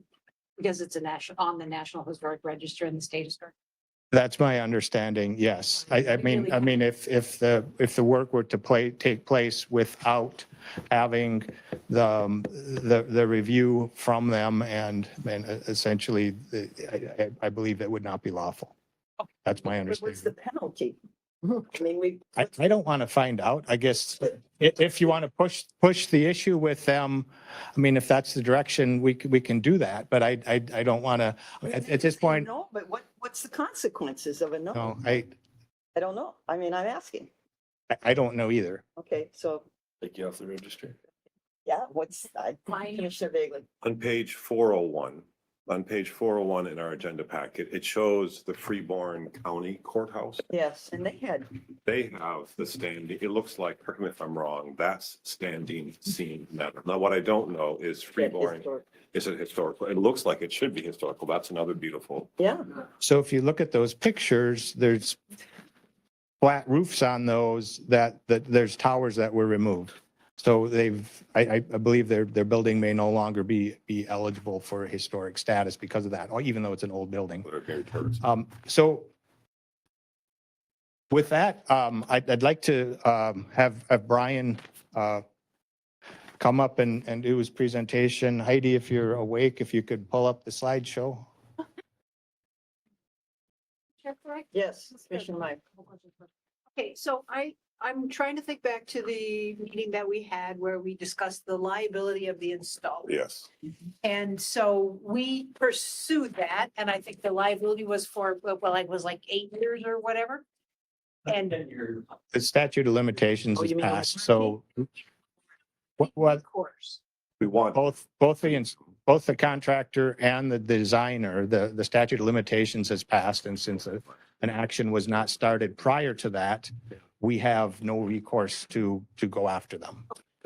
If I may, the specifications. Come up to the mic. Oh, Yeah. please. Yeah, and I'm sorry, state your name and. Yes, my name is Brian Merle. I'm with the Garland Company. So thank you for having me tonight. And before I begin, just to interject, I did read through the specifications of your original project from 1998, and it does only require a 2-year workmanship warranty from the original contractor installing that slate roof. So the expectation was really 2 years of coverage of any modifications or repairs that would be required on that roof. at that Pretty point. poor with the type of roof it was. I mean, you get a better warranty on a house roof with shingles. Yeah, typically, a 5-year workmanship warranty is really where you get to the point of kind of the higher end of that. So, We've exceeded that, so, okay, it's yeah, history. so we got lied to again. I mean, I'm sorry, not you personally, but. Were you on the board then? Yes. not yet, no. So, yeah. Let me see. I'm going to see if this thing works here. Point up. Point upwards. Here we go. The idea. Okay. Well, again, thank you for having me, and David, thank you for the introduction. So I've been working with the county for quite some time, looking at this facility, and was called in by Aaron, who we're originally looking at the issues. I had not yet seen this before, and I will try to speed this up. I know that everyone is tired of talking about facilities this evening, so I'm going to go 40,000 foot level view of everything here. So I'm going to do a quick introduction of who the Garland Company is, look at some of the conditions that you, of this courthouse, and then talk about some of the proposed kind of items that could, potential materials and design that would be applicable for this facility, and pros and cons of those, and then kind of budgets. And we actually put together some renderings of what the standing seam system would look like. Obviously, that was done with the intent of that being a possible solution for this. So, see if I can get this. So you may want to just let Heidi know to go from screen to screen. She can do it for you. So I'm sorry, but before you get into all this, are you both the design, engineer, manufacturer, installer, all of the above? So, okay, so yeah, we're on the next page. Okay, perfect. So the Garland Company, we are a full service manufacturer of the products. So we still go through the public bid phase, but we are the ones who actually help with the design phase of it, but then also take on the liability and issue the warranty for the products and systems that we are responsible for. So a little bit different than what you have in, basically what you had for your 1998 project, which was hire architect, put together specifications. They list out a bunch of manufacturers who would be, viable for your slate roofs. That architect is obviously, they don't have a warranty that goes with it. You're reliant on the manufacturer's warranty. So what we do is we are helping with the design phase of this, which is really kind of minimal since it's already pretty much pre-designed at this point with that type of roof. A 12-12 slope with the turrets. It's a very complex roof. This more leans into the engineering side, and that is what we take care of. So we would handle the engineering, and then from there assist with the bidding process of getting a contractor who would install this system, and then we would be the warranty holders for that system. And, so you're kind of a jack of all trades. Well, whole project. Somewhat, yeah. I guess my concern is because we're looking at posting, are we going to get a competitive bid? Yeah, so it'd be publicly bid. So you're bidding out to the, you're still publicly bidding the contractor who would be installing it, very similar to what you would in any other scenario. You are then just consolidating and saying, hey, we're going to work directly with the person who is actually holding the warranty for this work versus hiring someone and saying, hey, we're going to get an architect in here who would be responsible for the design. I could interject. Are we bidding just the labor? So, well, that's what I want to mention. So the business model is that Garland would be a supplier for the materials. And so as part of that, they would essentially donate the design and construction inspection services. So one of the questions I asked when we met with Brian a couple of weeks ago is, we're publicly bidding this. We don't want to bid it as sole source. So, would we set up our specs to say, okay, it would be this material type manufacturer or approved equal, and have that approved equal in the bid package. So a bidder that's bidding on this, a contractor that's bidding on this, could either select Garland, or if there's a different material provider that would be equivalent in at least as good in all regards, then you could have a competition that way. So that's one of the things I asked before I scheduled him to come talk to you, because I wanted to make sure we're publicly bidding this. We need to make sure we're getting competitive bids, and we would have an or equal clause in any materials requirements. But if you picked an or equal clause, then he's out of work. Correct. That's Correct. That's his risk. So with our system, when we're working with a county, school, whoever it might be, the big thing for us is the services that come along with it. Because as the warranty holder, we want to ensure that we are not only taking on risks that we don't need to. So that requires us to be on site, which is, you're not going to get that from a lot of other manufacturers. So we're here actually working with the contractors who are installing it to ensure quality control. So the services that come with our systems are assisting with the design, and this is all input that's provided by the county and what systems you want. I mean, we're not even at the point. I mean, obviously standing seam is potentially not even an option. So then at that point, what we're doing is we are really assisting with the whole process of getting a contractor to bid on the project, and then we are ensuring that they are doing what they're supposed to be doing. So you don't end up in a situation like you're in right now, which is you have a slate roof that is, what are we, 26 years old, that is failing since 6-7 years into it. So, yes, we take on a little bit of risk when we get into these situations and we're bidding these out. But for us, our hope is that you would want to work with a company like ours that is making sure that we have the best interest of the county and the best interest of ourselves, and working with the contractor who's installing it to ensure that they're doing what they're supposed to be doing so that we can warranty a system that is going to last how it's supposed to. Next slide, I guess. We're going to kind of skip around here tonight because we're jumping all over the place. So we'll skip this slide. We'll go to the next slide, please. Even the next slide. And the next slide.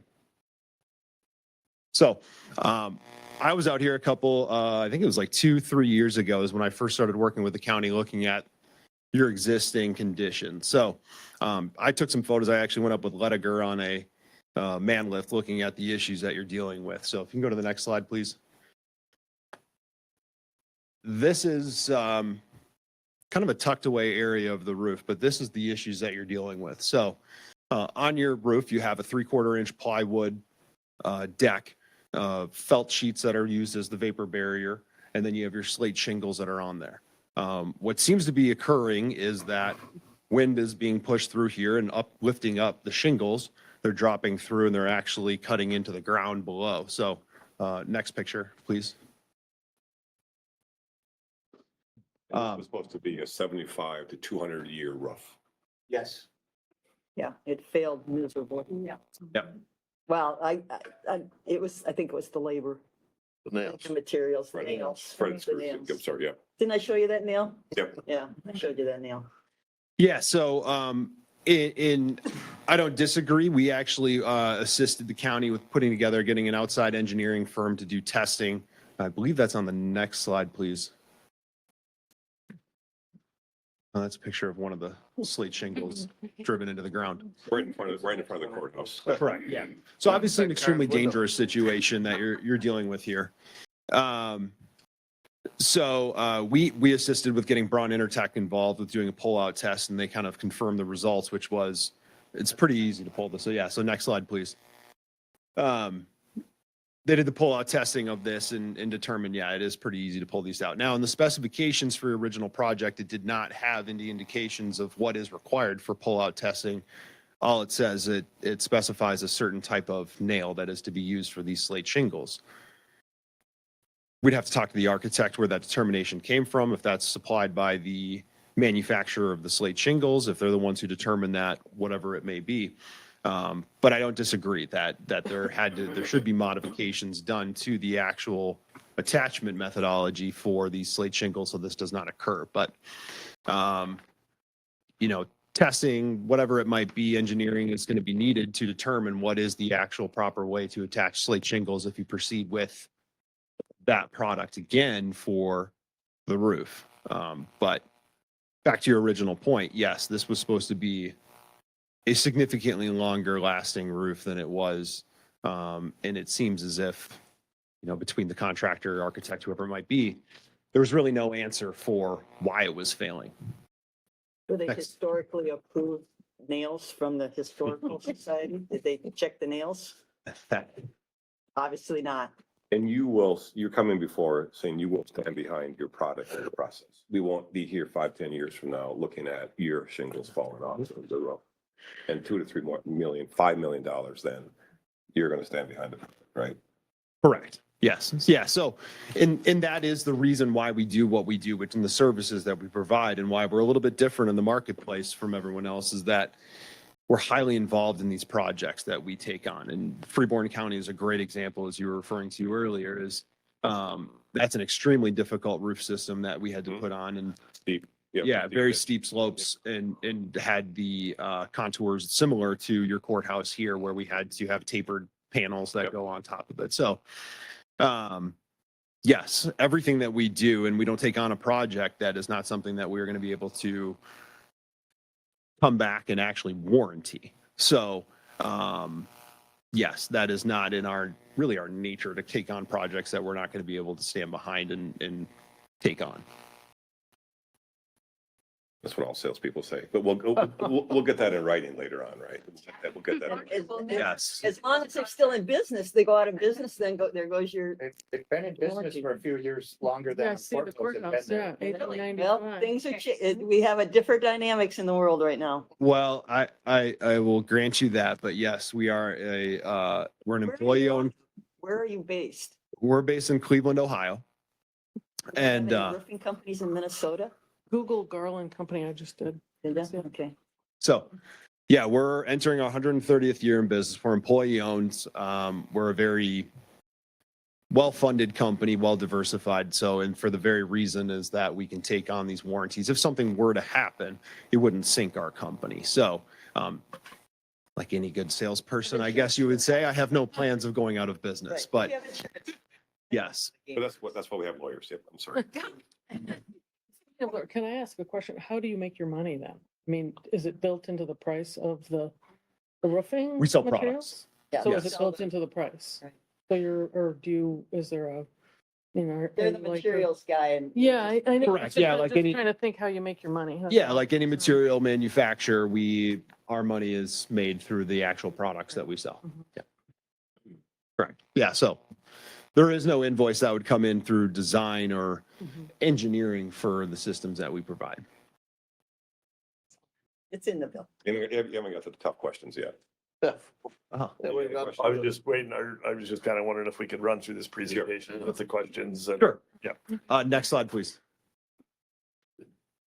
I mean, really, there's more photos here of your system. Next slide, please. Next slide.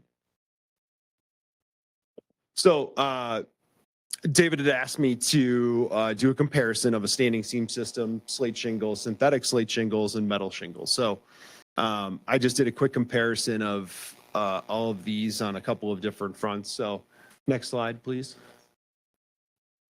So testing methodologies that were used for all of these are pretty standard. You got ASTM, NFPA, IBC.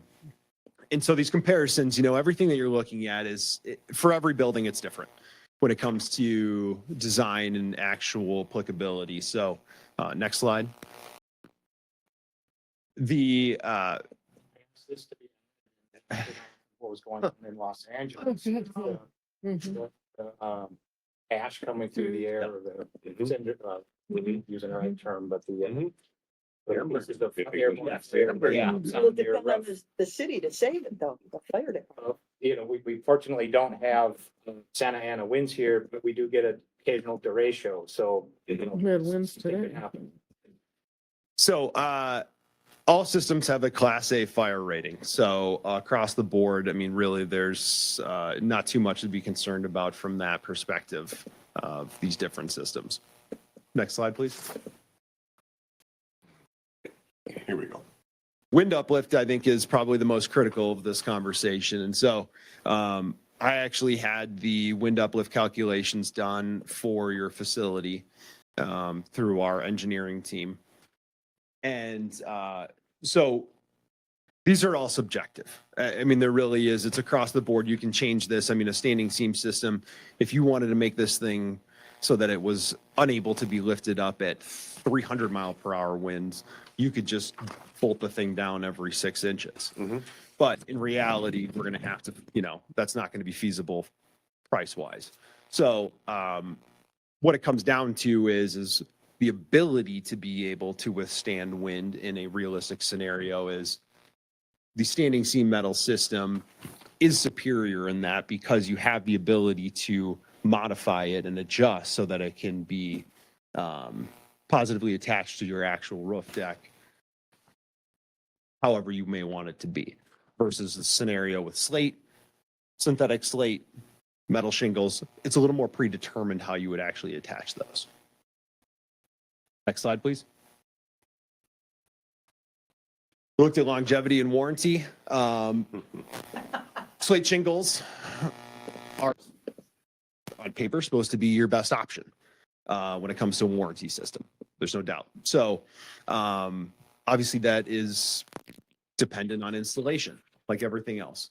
And this is true for any type of construction project. It's the quality of the contractor and the quality of the system that's going in and the oversight to ensure that it's actually done properly. So that's where we really focus, is the installation quality control, is ensuring that it's done properly versus kind of what you might see in some scenarios is hire an architect, they come in, will say, well, we'll check in at the 25, 50, 75, and 100% point of completion on your project. Well, there's a lot of scenarios I run into on the projects that I work on where if you're not there to actually witness what's going on and what might be done incorrectly, you won't see it. And you won't see it because it's happening before you're actually putting in the final product. So our main focus there is to ensure that we're doing the quality control during installation, not afterwards. Slide, please. So cost of ownership, really when it comes to cost of ownership, longevity and price, this is a life cycle costing conversation. And it's a cost of ownership year over year is what it boils down to. And so I did a quick calculation when I was sitting in the back of the room is, in today's dollars with the comparison of your systems, if you took today's dollars to your slate shingle system, you guys are paying about $130,000 a year to own that roof if you paid today's dollars. In comparison, if you were to do a standing seam system and got it to the 70 years, you'd be about $30,000 a year annually of ownership. And so those numbers. Yeah, so if you said, let's say you installed your new slate shingle system today, and you got 26 years out of it. Based on what the actual budget number would be for that slate shingle system, and you had it for 26 years versus the 100, you're just dividing it. Exactly. It's 130,000 a year Yes. in the standings and whatever is. That was slate. That was slate. That was like, and Yeah. standings, and the other number was 30. 35. So longevity, annual cost of ownership, initial cost, maintenance costs, these all get factored in. And I know obviously there's been a lot of costs that have been incurred by the county for repair and maintenance on the existing system, which is not even factored into any type of calculation at this point. So, yes, slate shingles should, on paper, last the longest. But if you can't get a good contractor to install it, or if it's installed incorrectly, it doesn't really matter. Next slide, please.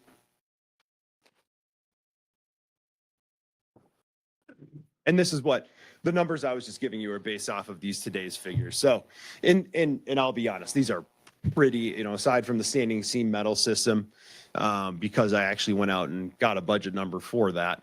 These are pretty wide ranges on the different options available to you, just based on kind of Square feet is the roofing. Yards or whatever, how they measure roofs. I'd have to go back to that. I have that information. I just don't have it right on me right Got a now. rough idea, a good guess. Even a poor one. I'll pull it up. I have the document with it. So yeah, no, I Let's let him finish. yeah, I apologize. I can pull that up. I do have it on my computer, right? Included asking questions. Yep. So yeah, this is your, kind of very, very large open 40,000 foot level view of what it would cost to replace this roof for the different types of systems that really are available. And with standing seam potentially being shut out as an option, you're down to slate shingles, synthetic, and potentially metal shingles, depending on the form and however you want to design that system to do this roof. But as I said before, it's a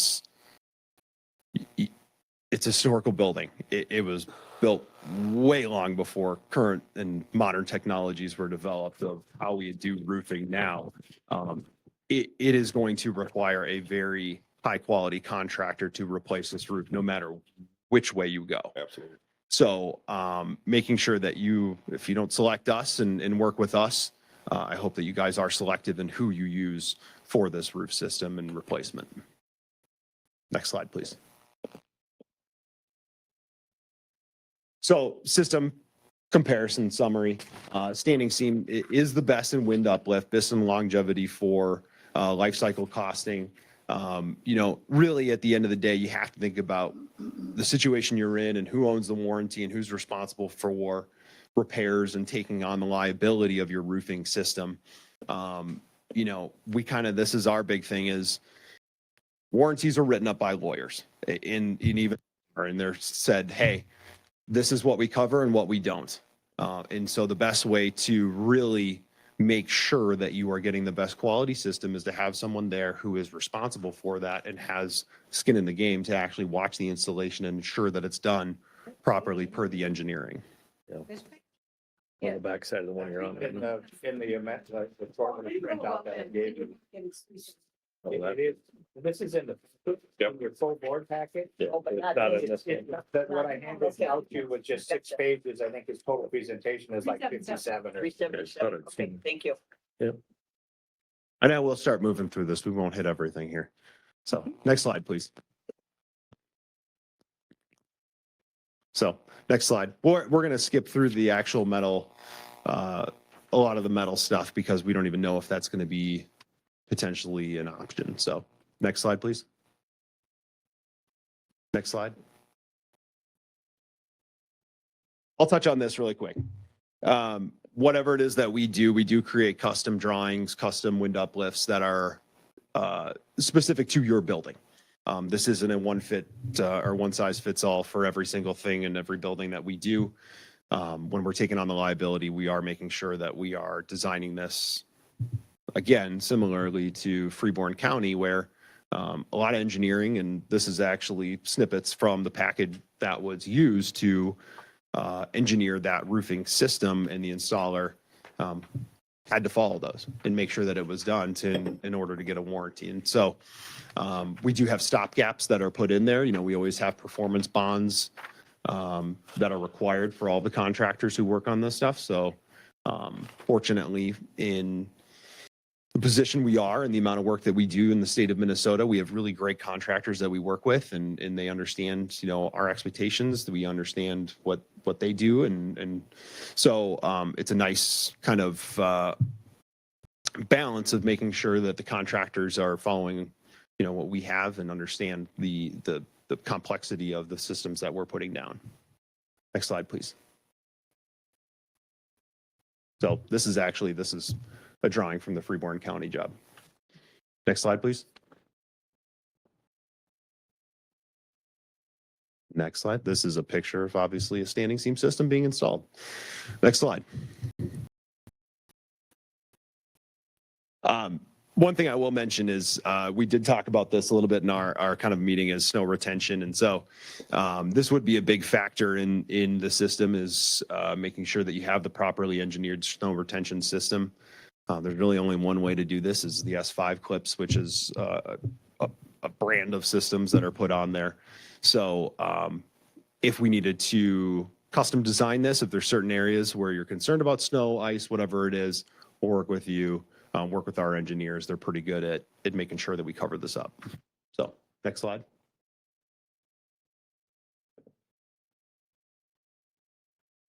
So I'm going to just hit this and then we'll actually skip through to the kind of the very end here and go through some photos and then open it up to questions because I don't want to, this could take another half an hour if I go through every single one of them. So I think we're ready to go to the end, but yeah. Yeah. We're not roofing. Did you do roofing stuff? Like, Actually, yeah, okay. So your questions of working with us. We have a pretty simple replacement process that we work through, and it's really applicable to all construction. But, we have 3 phases. We have the planning phase, design and bidding phase, and then the construction phase. And so for us, it is really focused on making sure that we are working with our clients to ensure that we are meeting every single need that they have through the analysis, establishing priorities. I mean, from this one, it's fairly easy. There's only one roof on the system. And the priority is the fact that it's not functioning right now. Part of your roof system is not even installed at this time. Well, maybe it is if it's been repaired. But so For us, we're in the budgeting project timeline of, I'd, shown a couple of ideas for bidding this project out to David and Aaron. And then for design and bidding phase, we do everything from the moment we get going. We'll initiate our engineering team, start working on the actual bid documents, put those together, and then we always do a mandatory pre-bid where we have contractors come out. They actually see the building instead of having, to say, hey, here's the documents, bid on this project. We want the contractors to be out on site to actually see the system and the landscape and what they're dealing with. And then we can also, in that, we foster competition, make sure we're getting the best price between the contractors who see that there are people who are vying for this job. And then we're really into the construction phase where we do a lot of the work, which is contractors out there. We're doing quality control. That's multiple times a week. We're out on site. That's not me sending someone else out here. That's actually me being on site as I take on a lot of liability for these roof systems that I'm responsible for. So from this point, we can probably skip ahead, I'd guess 10 slides. I might say stop. We just kind of talk more about the things that I talked about there. But really the big thing for us, it's site-specific safety plans. We're making sure covering everything from final inspection and punch list, QC, making sure it's, where do the dumpsters go? Where do we set up the site? These are all things that are included in the services that we provide to make sure that you are getting the best roof system available. And we are put in a position where we are not taking on a bunch of risk and taking on a project that is going to be a problem via failed nails.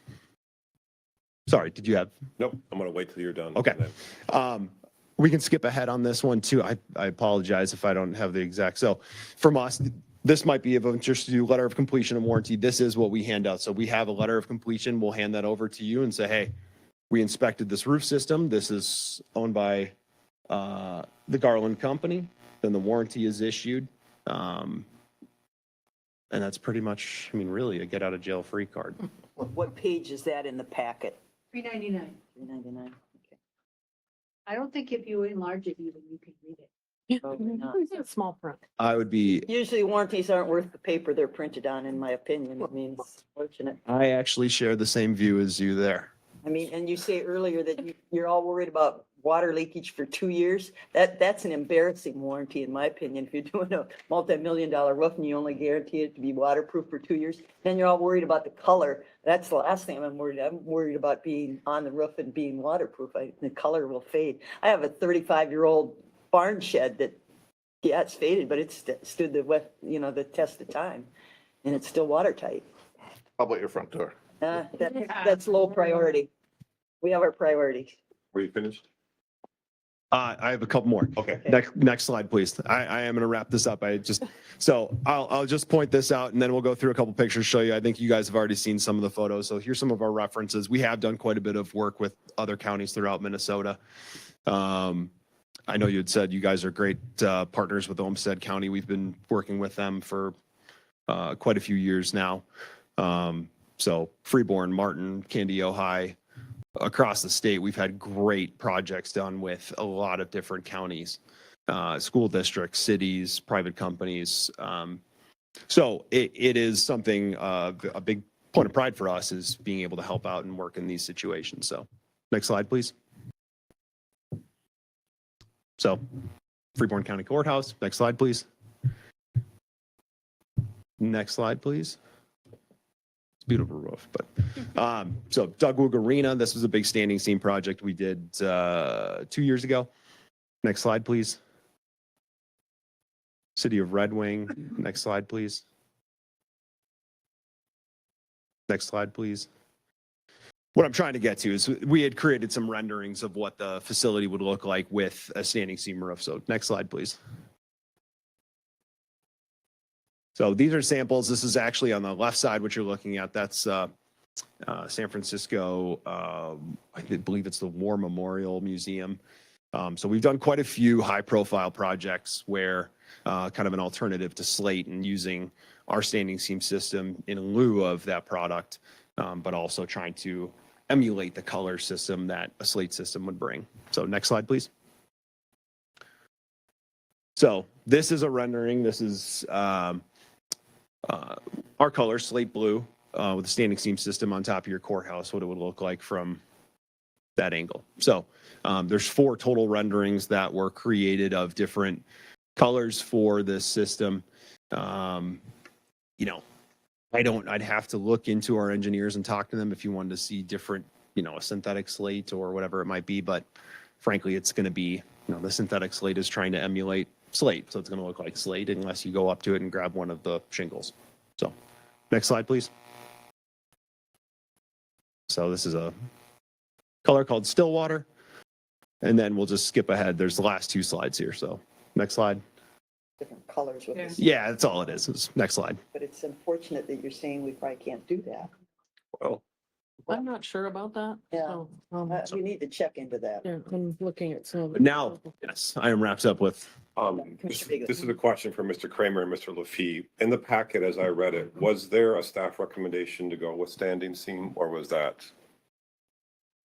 I guess the historical aspect aside for now, was there a recommendation? We did not specifically put that in the packet, and I actually, you know, put the board item together before I saw the presentation. Oh, so you don't have a recommendation? You know, if I had my choice and the historical consideration was not a limitation, I would recommend the standing seam. Mr. Lafee, could I ask you the same question? And I apologize, I didn't give you a heads up ahead of time. Based on the information that you have at this time. I would agree with the standing seam roof, just with the wind loads and everything else it can take. I And know, like, maintenance. I'm sorry, I know, like, and respect Mr. Sims, I'm gonna make him upset here. I'm going to make a motion to go with the standing seam metal plans, depending upon what we've discovered in terms of, because as I look at that, that maintains the historical look of the building. I'm very interested in this building staying A lot of questions. up to a high standard. That looks like a historical building. I mean, originally they were made out of, was it bronze or bronze cut? I mean, originally, you know, what they were originally sheathed in was some kind of metal, or this looks like a historical building. This is not us being cheapskates. This is us, I think, putting a professional building on top. So I want to get the ball rolling. And then, so just to get it on the table, or we don't have to get it on the table, I wanted to suggest. What's that? Yeah, get it on the roof and the table. We have a motion, but we have questions. Can I ask a question? Yeah, and Commissioner Elsie. Yeah. Sorry to interrupt. Aaron was kind enough to point this out to me. I did include this in the actual packet, but your square footage is 17,820 square feet. Square feet, 820 square feet, correct. All right, thank you. Commissioner Elsie. I think Commissioner Meyer was up. Oh, okay. Commissioner Meyer? Given the issues with, it's not acceptable on historical. It might register, be. what would be your second choice?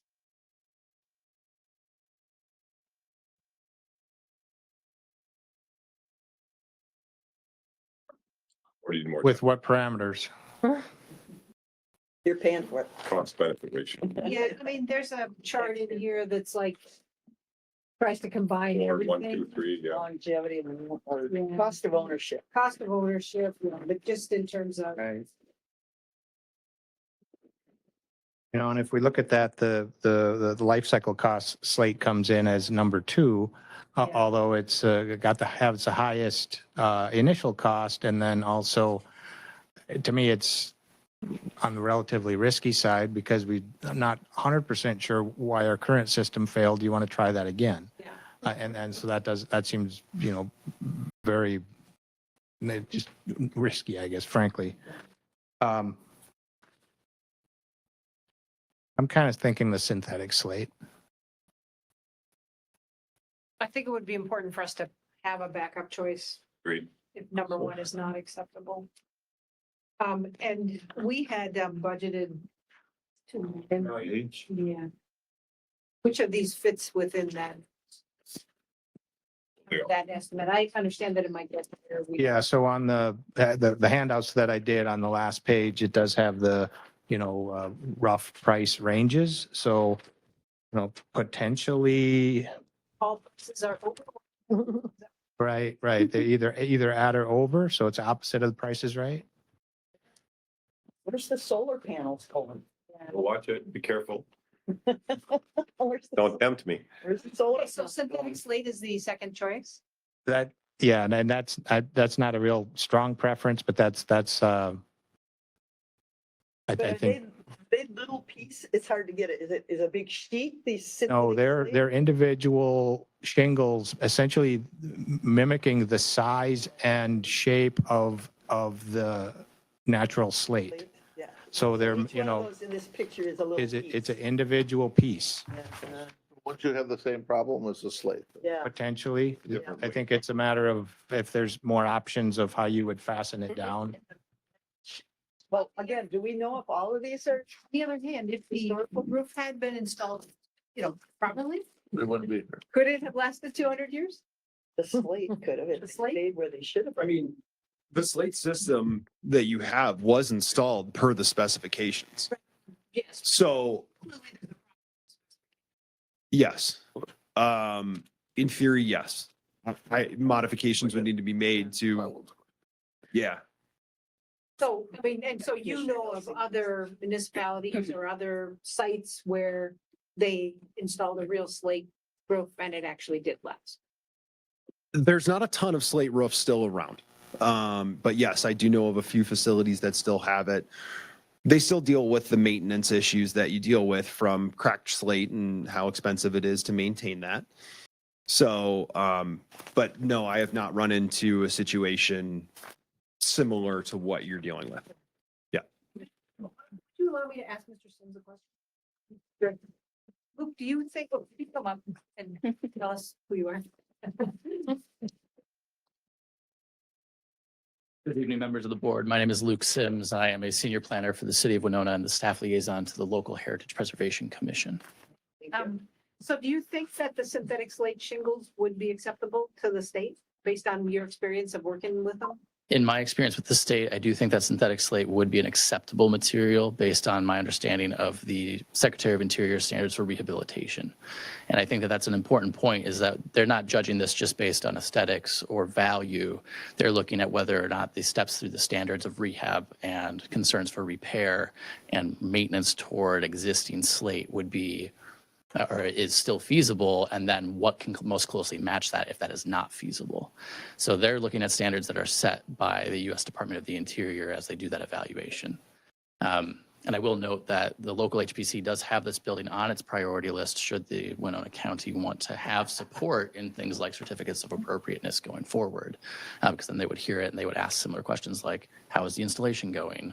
What will be going on? How long is it expected to last, et cetera? So additional sets of eyes to look at that. Does it bring any money?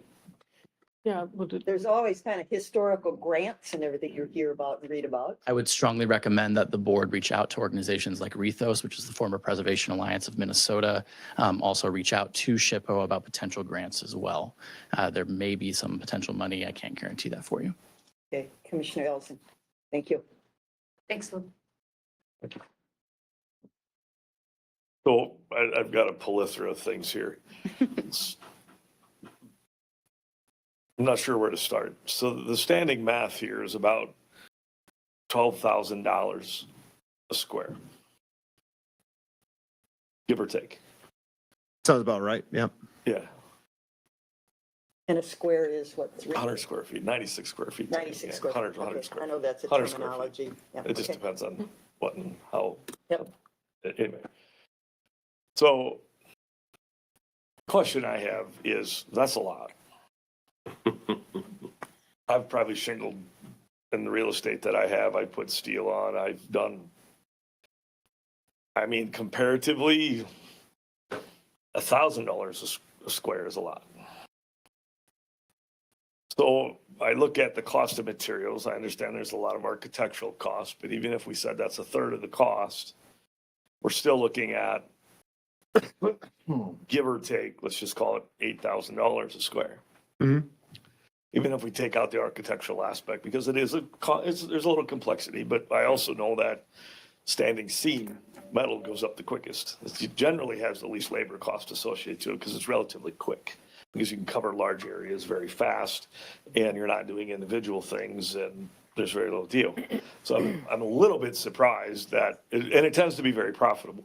So I'm a little bit surprised that the standing seam metal roof is priced where it's at in comparison to the metal shingles.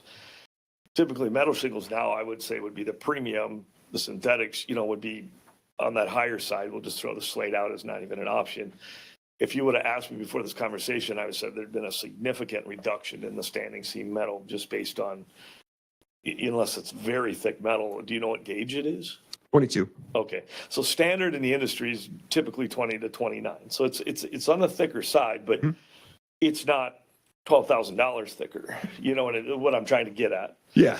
So we've got a very, very high cost for your services is what I'm looking at. I'm not judging you. I'm simply saying I own a lot of buildings. I've done a lot of steel roofs. I've built buildings. Tomorrow I'm going to go look at a whole other building in central Minnesota that's way more than 178 square yards to shingle that roof. So I'm just trying to come up with the dollars. And I get it's a tricky roof, but let's put the architecture in there. Even if we doubled the cost to say it's a tricky roof, there seems like this is about $1.5 million job with a standing seam metal. And even that would be, I think, fair. Sure. I'm not going to say it's a deal. I'm just playing the devil's advocate. You happen to hit a guy that knows a little bit about this. And I'm trying to justify where the $12,000 a square goes when I know what I can go buy steel for right now, because I literally just priced it up. So, yes, totally understand. And so part of this is you've got a couple $100,000 in scaffolding that would be required for this project. So you have to kind of factor that in. You've got a 12-12 pitch. This is extremely steep roof that you're dealing with.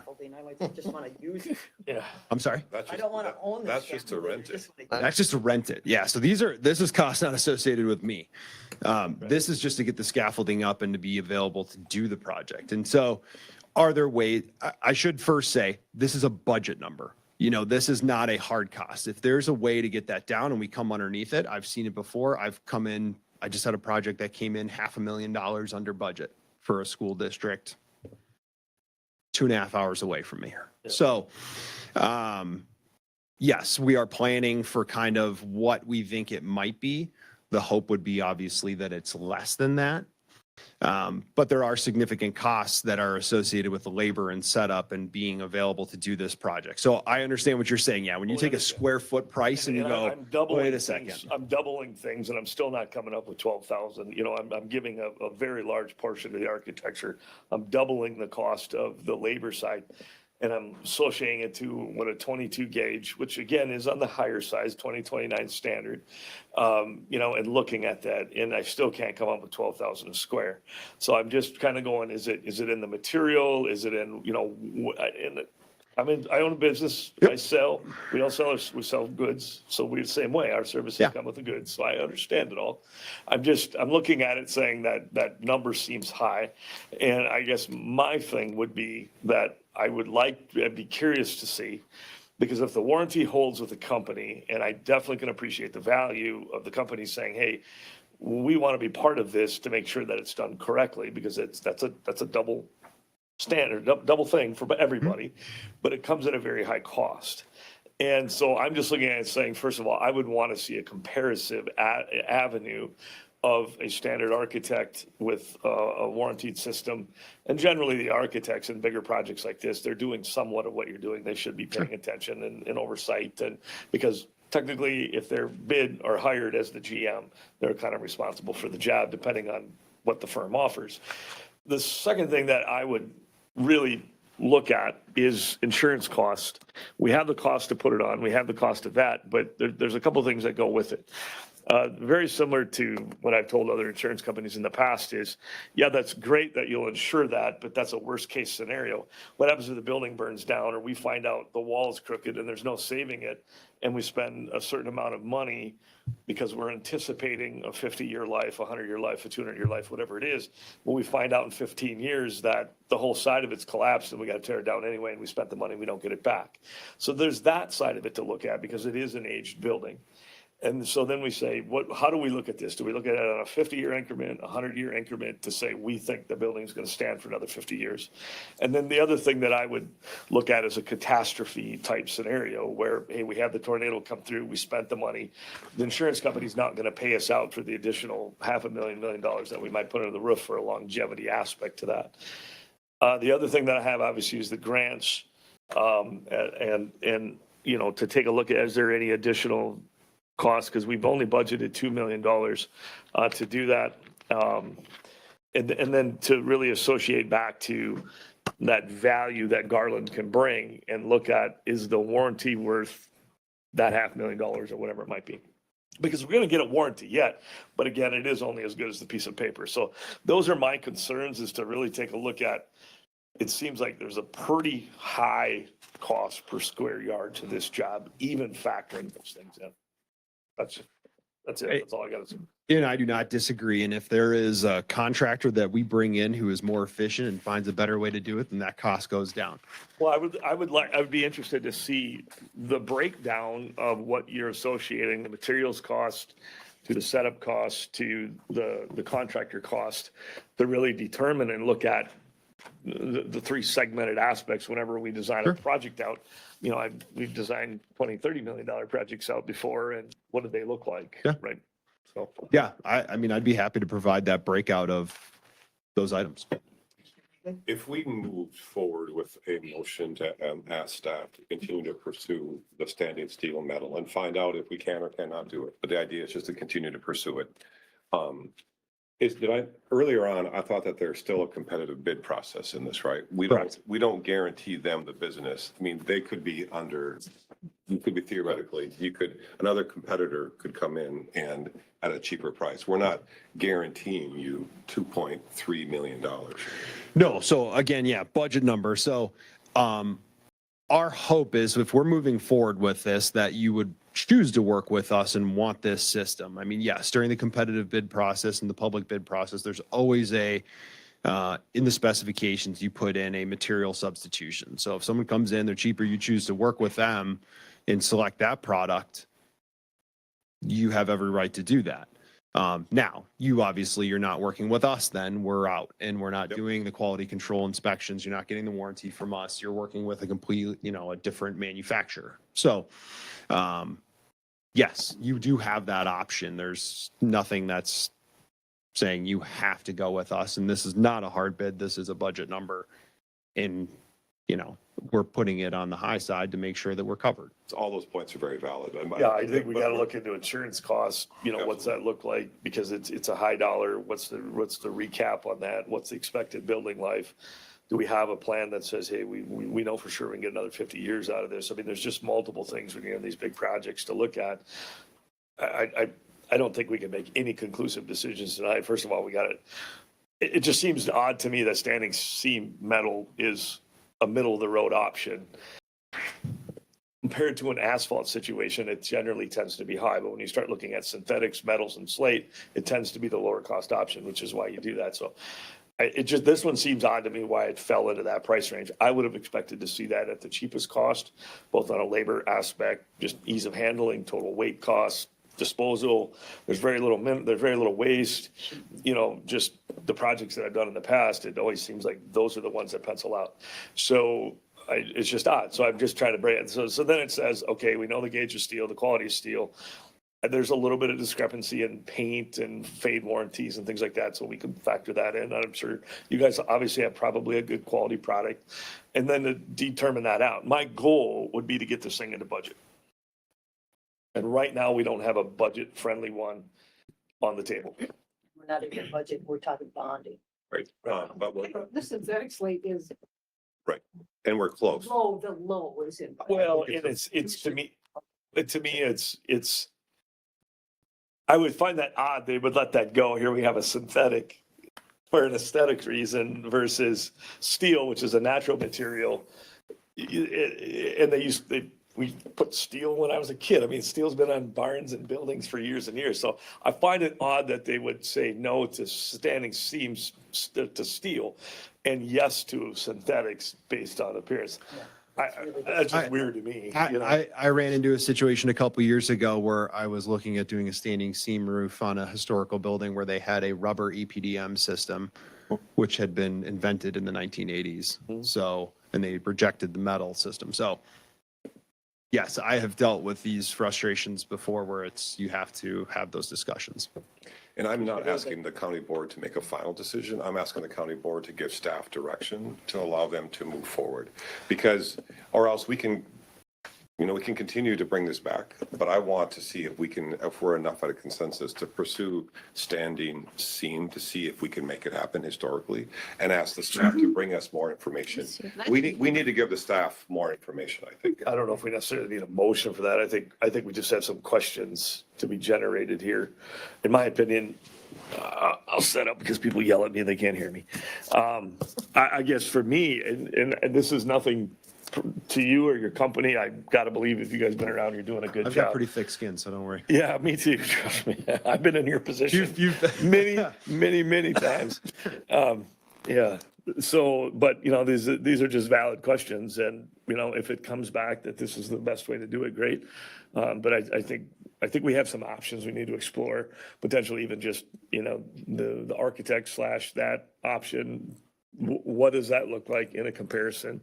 And I'd check out this insurance cost. I'd put your heads together on the cumulative effect of what do we think the lifespan of that building's going to be.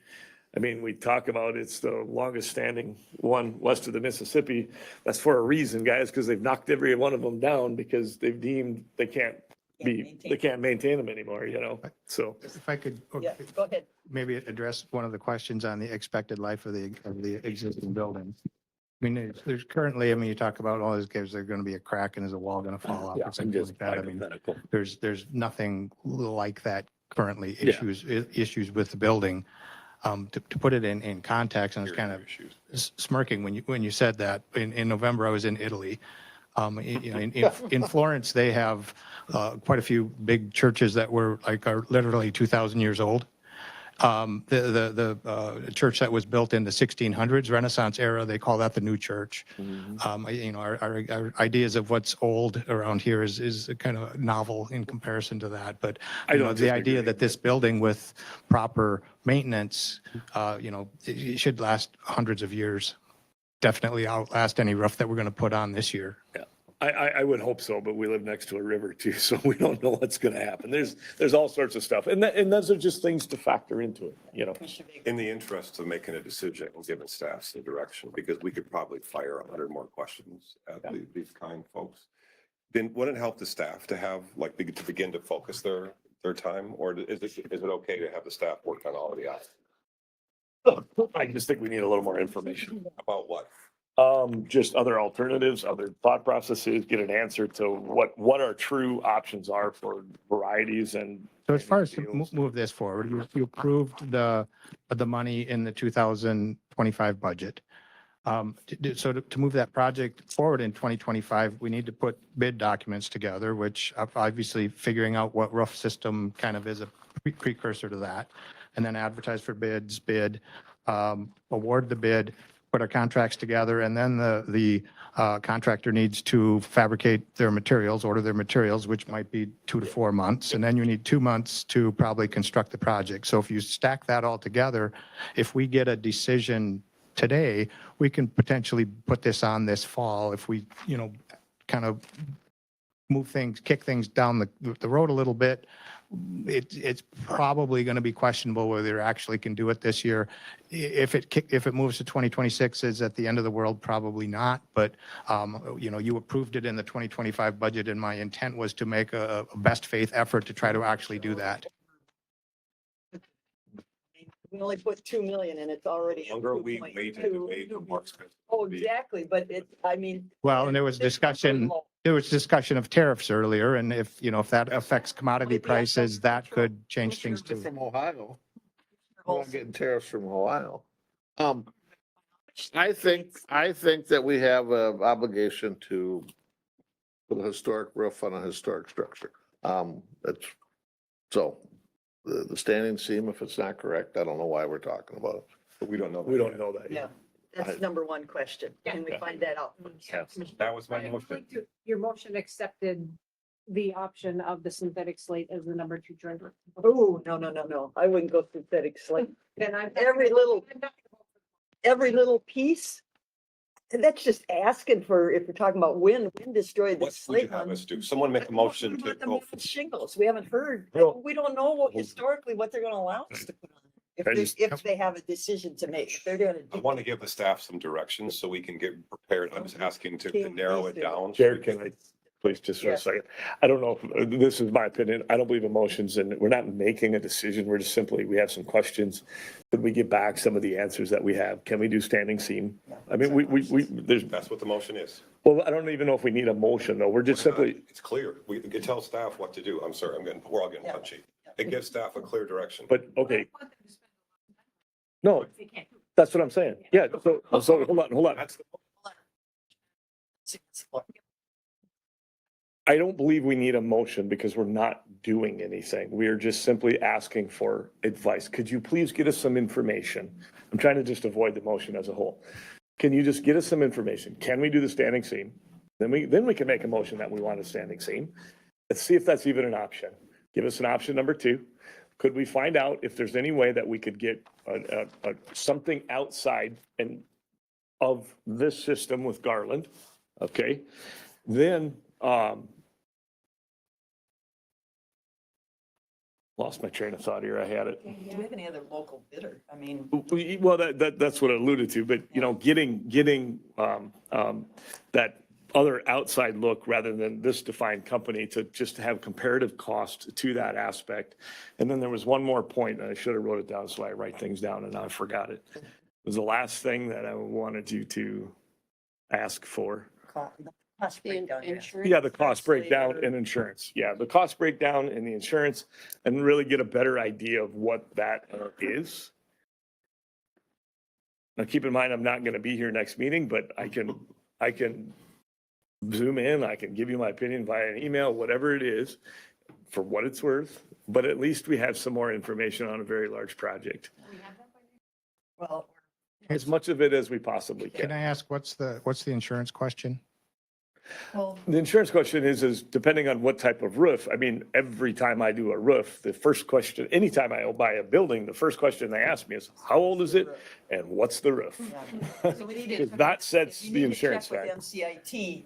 Right. Are there different prices? Because you're basing the value too much. So what's the- Believe me, the insurance is going The up. insurance, What's the insurance premium difference for Impact, these different yes, correct. selections? Is that the question? yeah. Okay. Hail damage and it's steel. What's the- We get one little hail right. damage, you replace. So there's a lot of, People do. right, so there's a lot of insurance questions when you're dealing with a very expensive roof that should be addressed too. So there's that, and then, sorry, I did write some things down. That breakdown. Yeah. Labor and. So, and again, it's just insurance cost. Let's just assume it's gonna stand for 200 years. We got the price per square yard down, we got the steel down, architect and builder option, and then, is there another option outside of working with the company? And go from there. I think you got everything, don't you? I mean, that's my question. I just don't see the need for a motion until we get some stuff. And there's nothing with you, let's go. Grants, how about grants? Somebody check on the grant. I had grants written down too, yes. No, you got enough info? All right, we'll move on. Just bring it back. The train has left the station. Thank you very much. Thank you Appreciate very much, Um, yes. So, but we're telling staff just to focus on one. But if I was them, I'd be going nuts right now, trying to read our minds. Well, we're leaning towards the standing. Okay, so, but we can tell them to focus on one. for Yeah. To answer If- all if those it's off the- very good questions. If that's off the table, Right. then They spend all time on the one and then that's not allowed, it's a waste. But that's the Right. question to start with, is it even allowed? Right. Yes. Yeah, Right. we need to know if it's allowed, And I. So- because it does seem to be the It's a cheapest. $2 million. That's why the I think motion we was to should- see if we could even pursue it, to answer all those It questions. is a $2 million item, so. I don't think we need the motion to pursue it. They know what we want. It needs the right amount of time. Staff needs to be clear what we're talking. You know, about. We're and all. I would consult, I don't know who, I hate to say this, but who put that original roof on? Do they feel they owe us anything? Would they give us a reasonable on a steel? That's Let's but not Lediger, digress. Let's move on here. We all want to go there, but we can't anymore. And the last thing any of us want to do is spend $2 million on a damn roof. There, we have a lot of other things we I want want to it spend to money be on. shiny copper or money green. All right. Those colors weren't. Okay, the railroad. We're moving, oh, wait, I'm sorry. Separate meeting. So we gotta adjourn. You have committee We've got reports. Oh, reports. City report, yeah. Back to Trina. Commissioner Yeah. Bagley. I just want to say two things. First of all, thank you to all of our law enforcement officers for the work they do every day. And number two, the discussion about the warming center possibly shutting down. I'd like to see if our health and human services folks are aware of that. I've been very involved in warming center in the past. That's very concerning to me. So I guess Maureen, and can you check to see if they're aware of it? And can we, if they are or aren't, can we get an update? See if the county, in the past, the county has done, to be blunt, very little or nothing with the Yep. warming center. Yep. I think the county can do more. Okay. That's all. Okay, Thank you. Commissioner Elsie. I just wanted, I guess I already brought it up, but I stated this quite a while ago. I won't be here for the next meeting. I have no idea if I'm gonna have even the ability, depending on Sure. where we're at, if I'll even be able to zoom in. It might be more of a nuisance. A lot of times the internets at these places aren't very good. So I would just anticipate. Do you want to send a spending limit for us, like $500? Anything more than $500, you have to. do. Yeah, sure. No, I think it's yeah, just so handle just it, fair but- that if, look at the agenda, if you want something Yeah. tabled, we'll table it. Yeah, we get it. Yep. Yep. For any. So, Yes. and that's what I'll communicate back with you. So, We're already working on that, Commissioner Olson, and we'll communicate what is out there right now. Yeah. And we've already pushed some things to the next meeting, Okay. so that we're not having the more confrontational potential. Complex. Yeah. Yep. Well, thank Thank you. That'll be an easy meeting. Politically Let's see. correct. Robust Commissioner Meyer. conversation. The Winona Advocacy Center of Winona would like to give us a presentation on the use of the funds that we allocated for them for 2024. My question is if they can just come give the presentation or if it needs to come through our process. They really should contact our department and then we'll schedule them for a time because I'm assuming it's more than 2 minutes. Yeah, I don't think it's more than 10. Yeah, so they should just contact us. Then I don't have a request for. Okay. Attorney Sonneman. Real quick, the elected officials forum is this Saturday at 9 to 11, and there's quite a few of you coming. Thank you, as well as other elected officials and school board members. And if you want to see a husband, wife go after each other, my husband, who's on the school board, is the vice chair, and Ms. Denzer can't be there, who's the chair. So Oh, Yeah, we'll have you seated side by side or No. across the table. Okay. We'll be able to get away from you quickly. Yeah, Okay. so anyways, it's at the History Center, refreshments, it's Project Fine and League of Women Voters and the county's Criminal Justice Coordinating Council. And just a real quick comment, I think everybody got a late afternoon. NACO is putting together a seminar tomorrow, I think at 1:30 or 11:30 or something like that, about the most recent actions of our federal government. And AMC had their legislative Monday morning, and I know we've gotten some things from Micah also. I don't know if people know the Human Service Commissioner is leaving February 3rd. Just great timing. I mean, in the middle of the budget, the biggest budget in Session. item, and she's leaving. And I was told tonight, Mr. Klinger said the EMSRB I don't know if they're a commissioner, they left. And aren't they trying to break up the State Department of Human Services? too? Yeah. They did. They Yeah, did already? they've Okay, yeah. nitpicked and everything, but for the leader to leave February 3rd in the middle of a budget thing, so who knows? The gloves are off, I guess is what's happening. And we don't know if we have a working legislature or not. Okay, so that will ask for an adjournment. Motion to adjourn. Okay, motion by Commissioner Olson, second by Commissioner Meyer to adjourn. Any discussion? All those in favor say aye. Aye. Opposed, nay. Okay, we're adjourned. Now, let's see, I think Commissioner Meyer, you take over this one. I want to call to order the 2025 Winona County Regional Railroad Authority meeting. And the first order of business is that we need to elect a chair, a vice chair, and a secretary treasurer. Are there any nominations to serve? I'll nominate Commissioner Meyer. Why don't we do the whole slate? Okay. Would you The be, vice chair, is there a would you be, nomination for the vice chair would you be up for that, Commissioner Olson? Sure. Okay. and secretary treasurer? Harold? Has no job. Secretary treasurer, I think, has no job. I'll do that. All right, so we have a Are you slate of elected? No candidates for every position. You're quick on that. I think there is a Catch way, that. He I didn't think there wanna is do a anything. way to nominate, At least someone volunteered for it. quote him. to move by acclamation the whole slate, but I can't make. Also move. Cast the unanimous ballot. Second. Okay, all those in favor? Aye. Okay, there we go. We need to approve the agenda of this meeting. I'll move to approve. Second, third. Any discussion? Hearing none, all those in favor say aye. Aye. Okay, first order of business, we need to approve the minutes from last year's meeting. Second. Motion by Elsing, seconded by Commissioner Ward. All those in favor, any discussion? Hearing none, all those in favor signify by saying aye. Aye. Okay, motion carries. All right, so appoint the 2025 member and alternate to the Joint Powers Board of the Great River Rail Commission with 1-year terms beginning January 15th. I'll move to appoint Commissioner Meyer as the lead and Commissioner Ward as the alternate. I second that. Any discussion? Hearing none, all those in favor signify by saying aye. Aye. Okay, any updates? I just have, boy, I come along the river and I see the trains and the length of trains that sit there. And from an emergency management perspective, the people that live right along the river by Homer, I mean, they're blocked in for long periods of time. I don't know if we can do anything about it or not, but if I lived there, I would be quite. And there's legal concerned. limits on that though, There you know, is, so but they've I don't know got, who enforces it. yeah, so, yeah, I would Who's the imagine. enforcement? Well, that's just. Just gotta get out and move it. So when my husband was on city council, people would text him messages. I've been sitting here for half an hour on Mankato. Well, yeah, Yeah.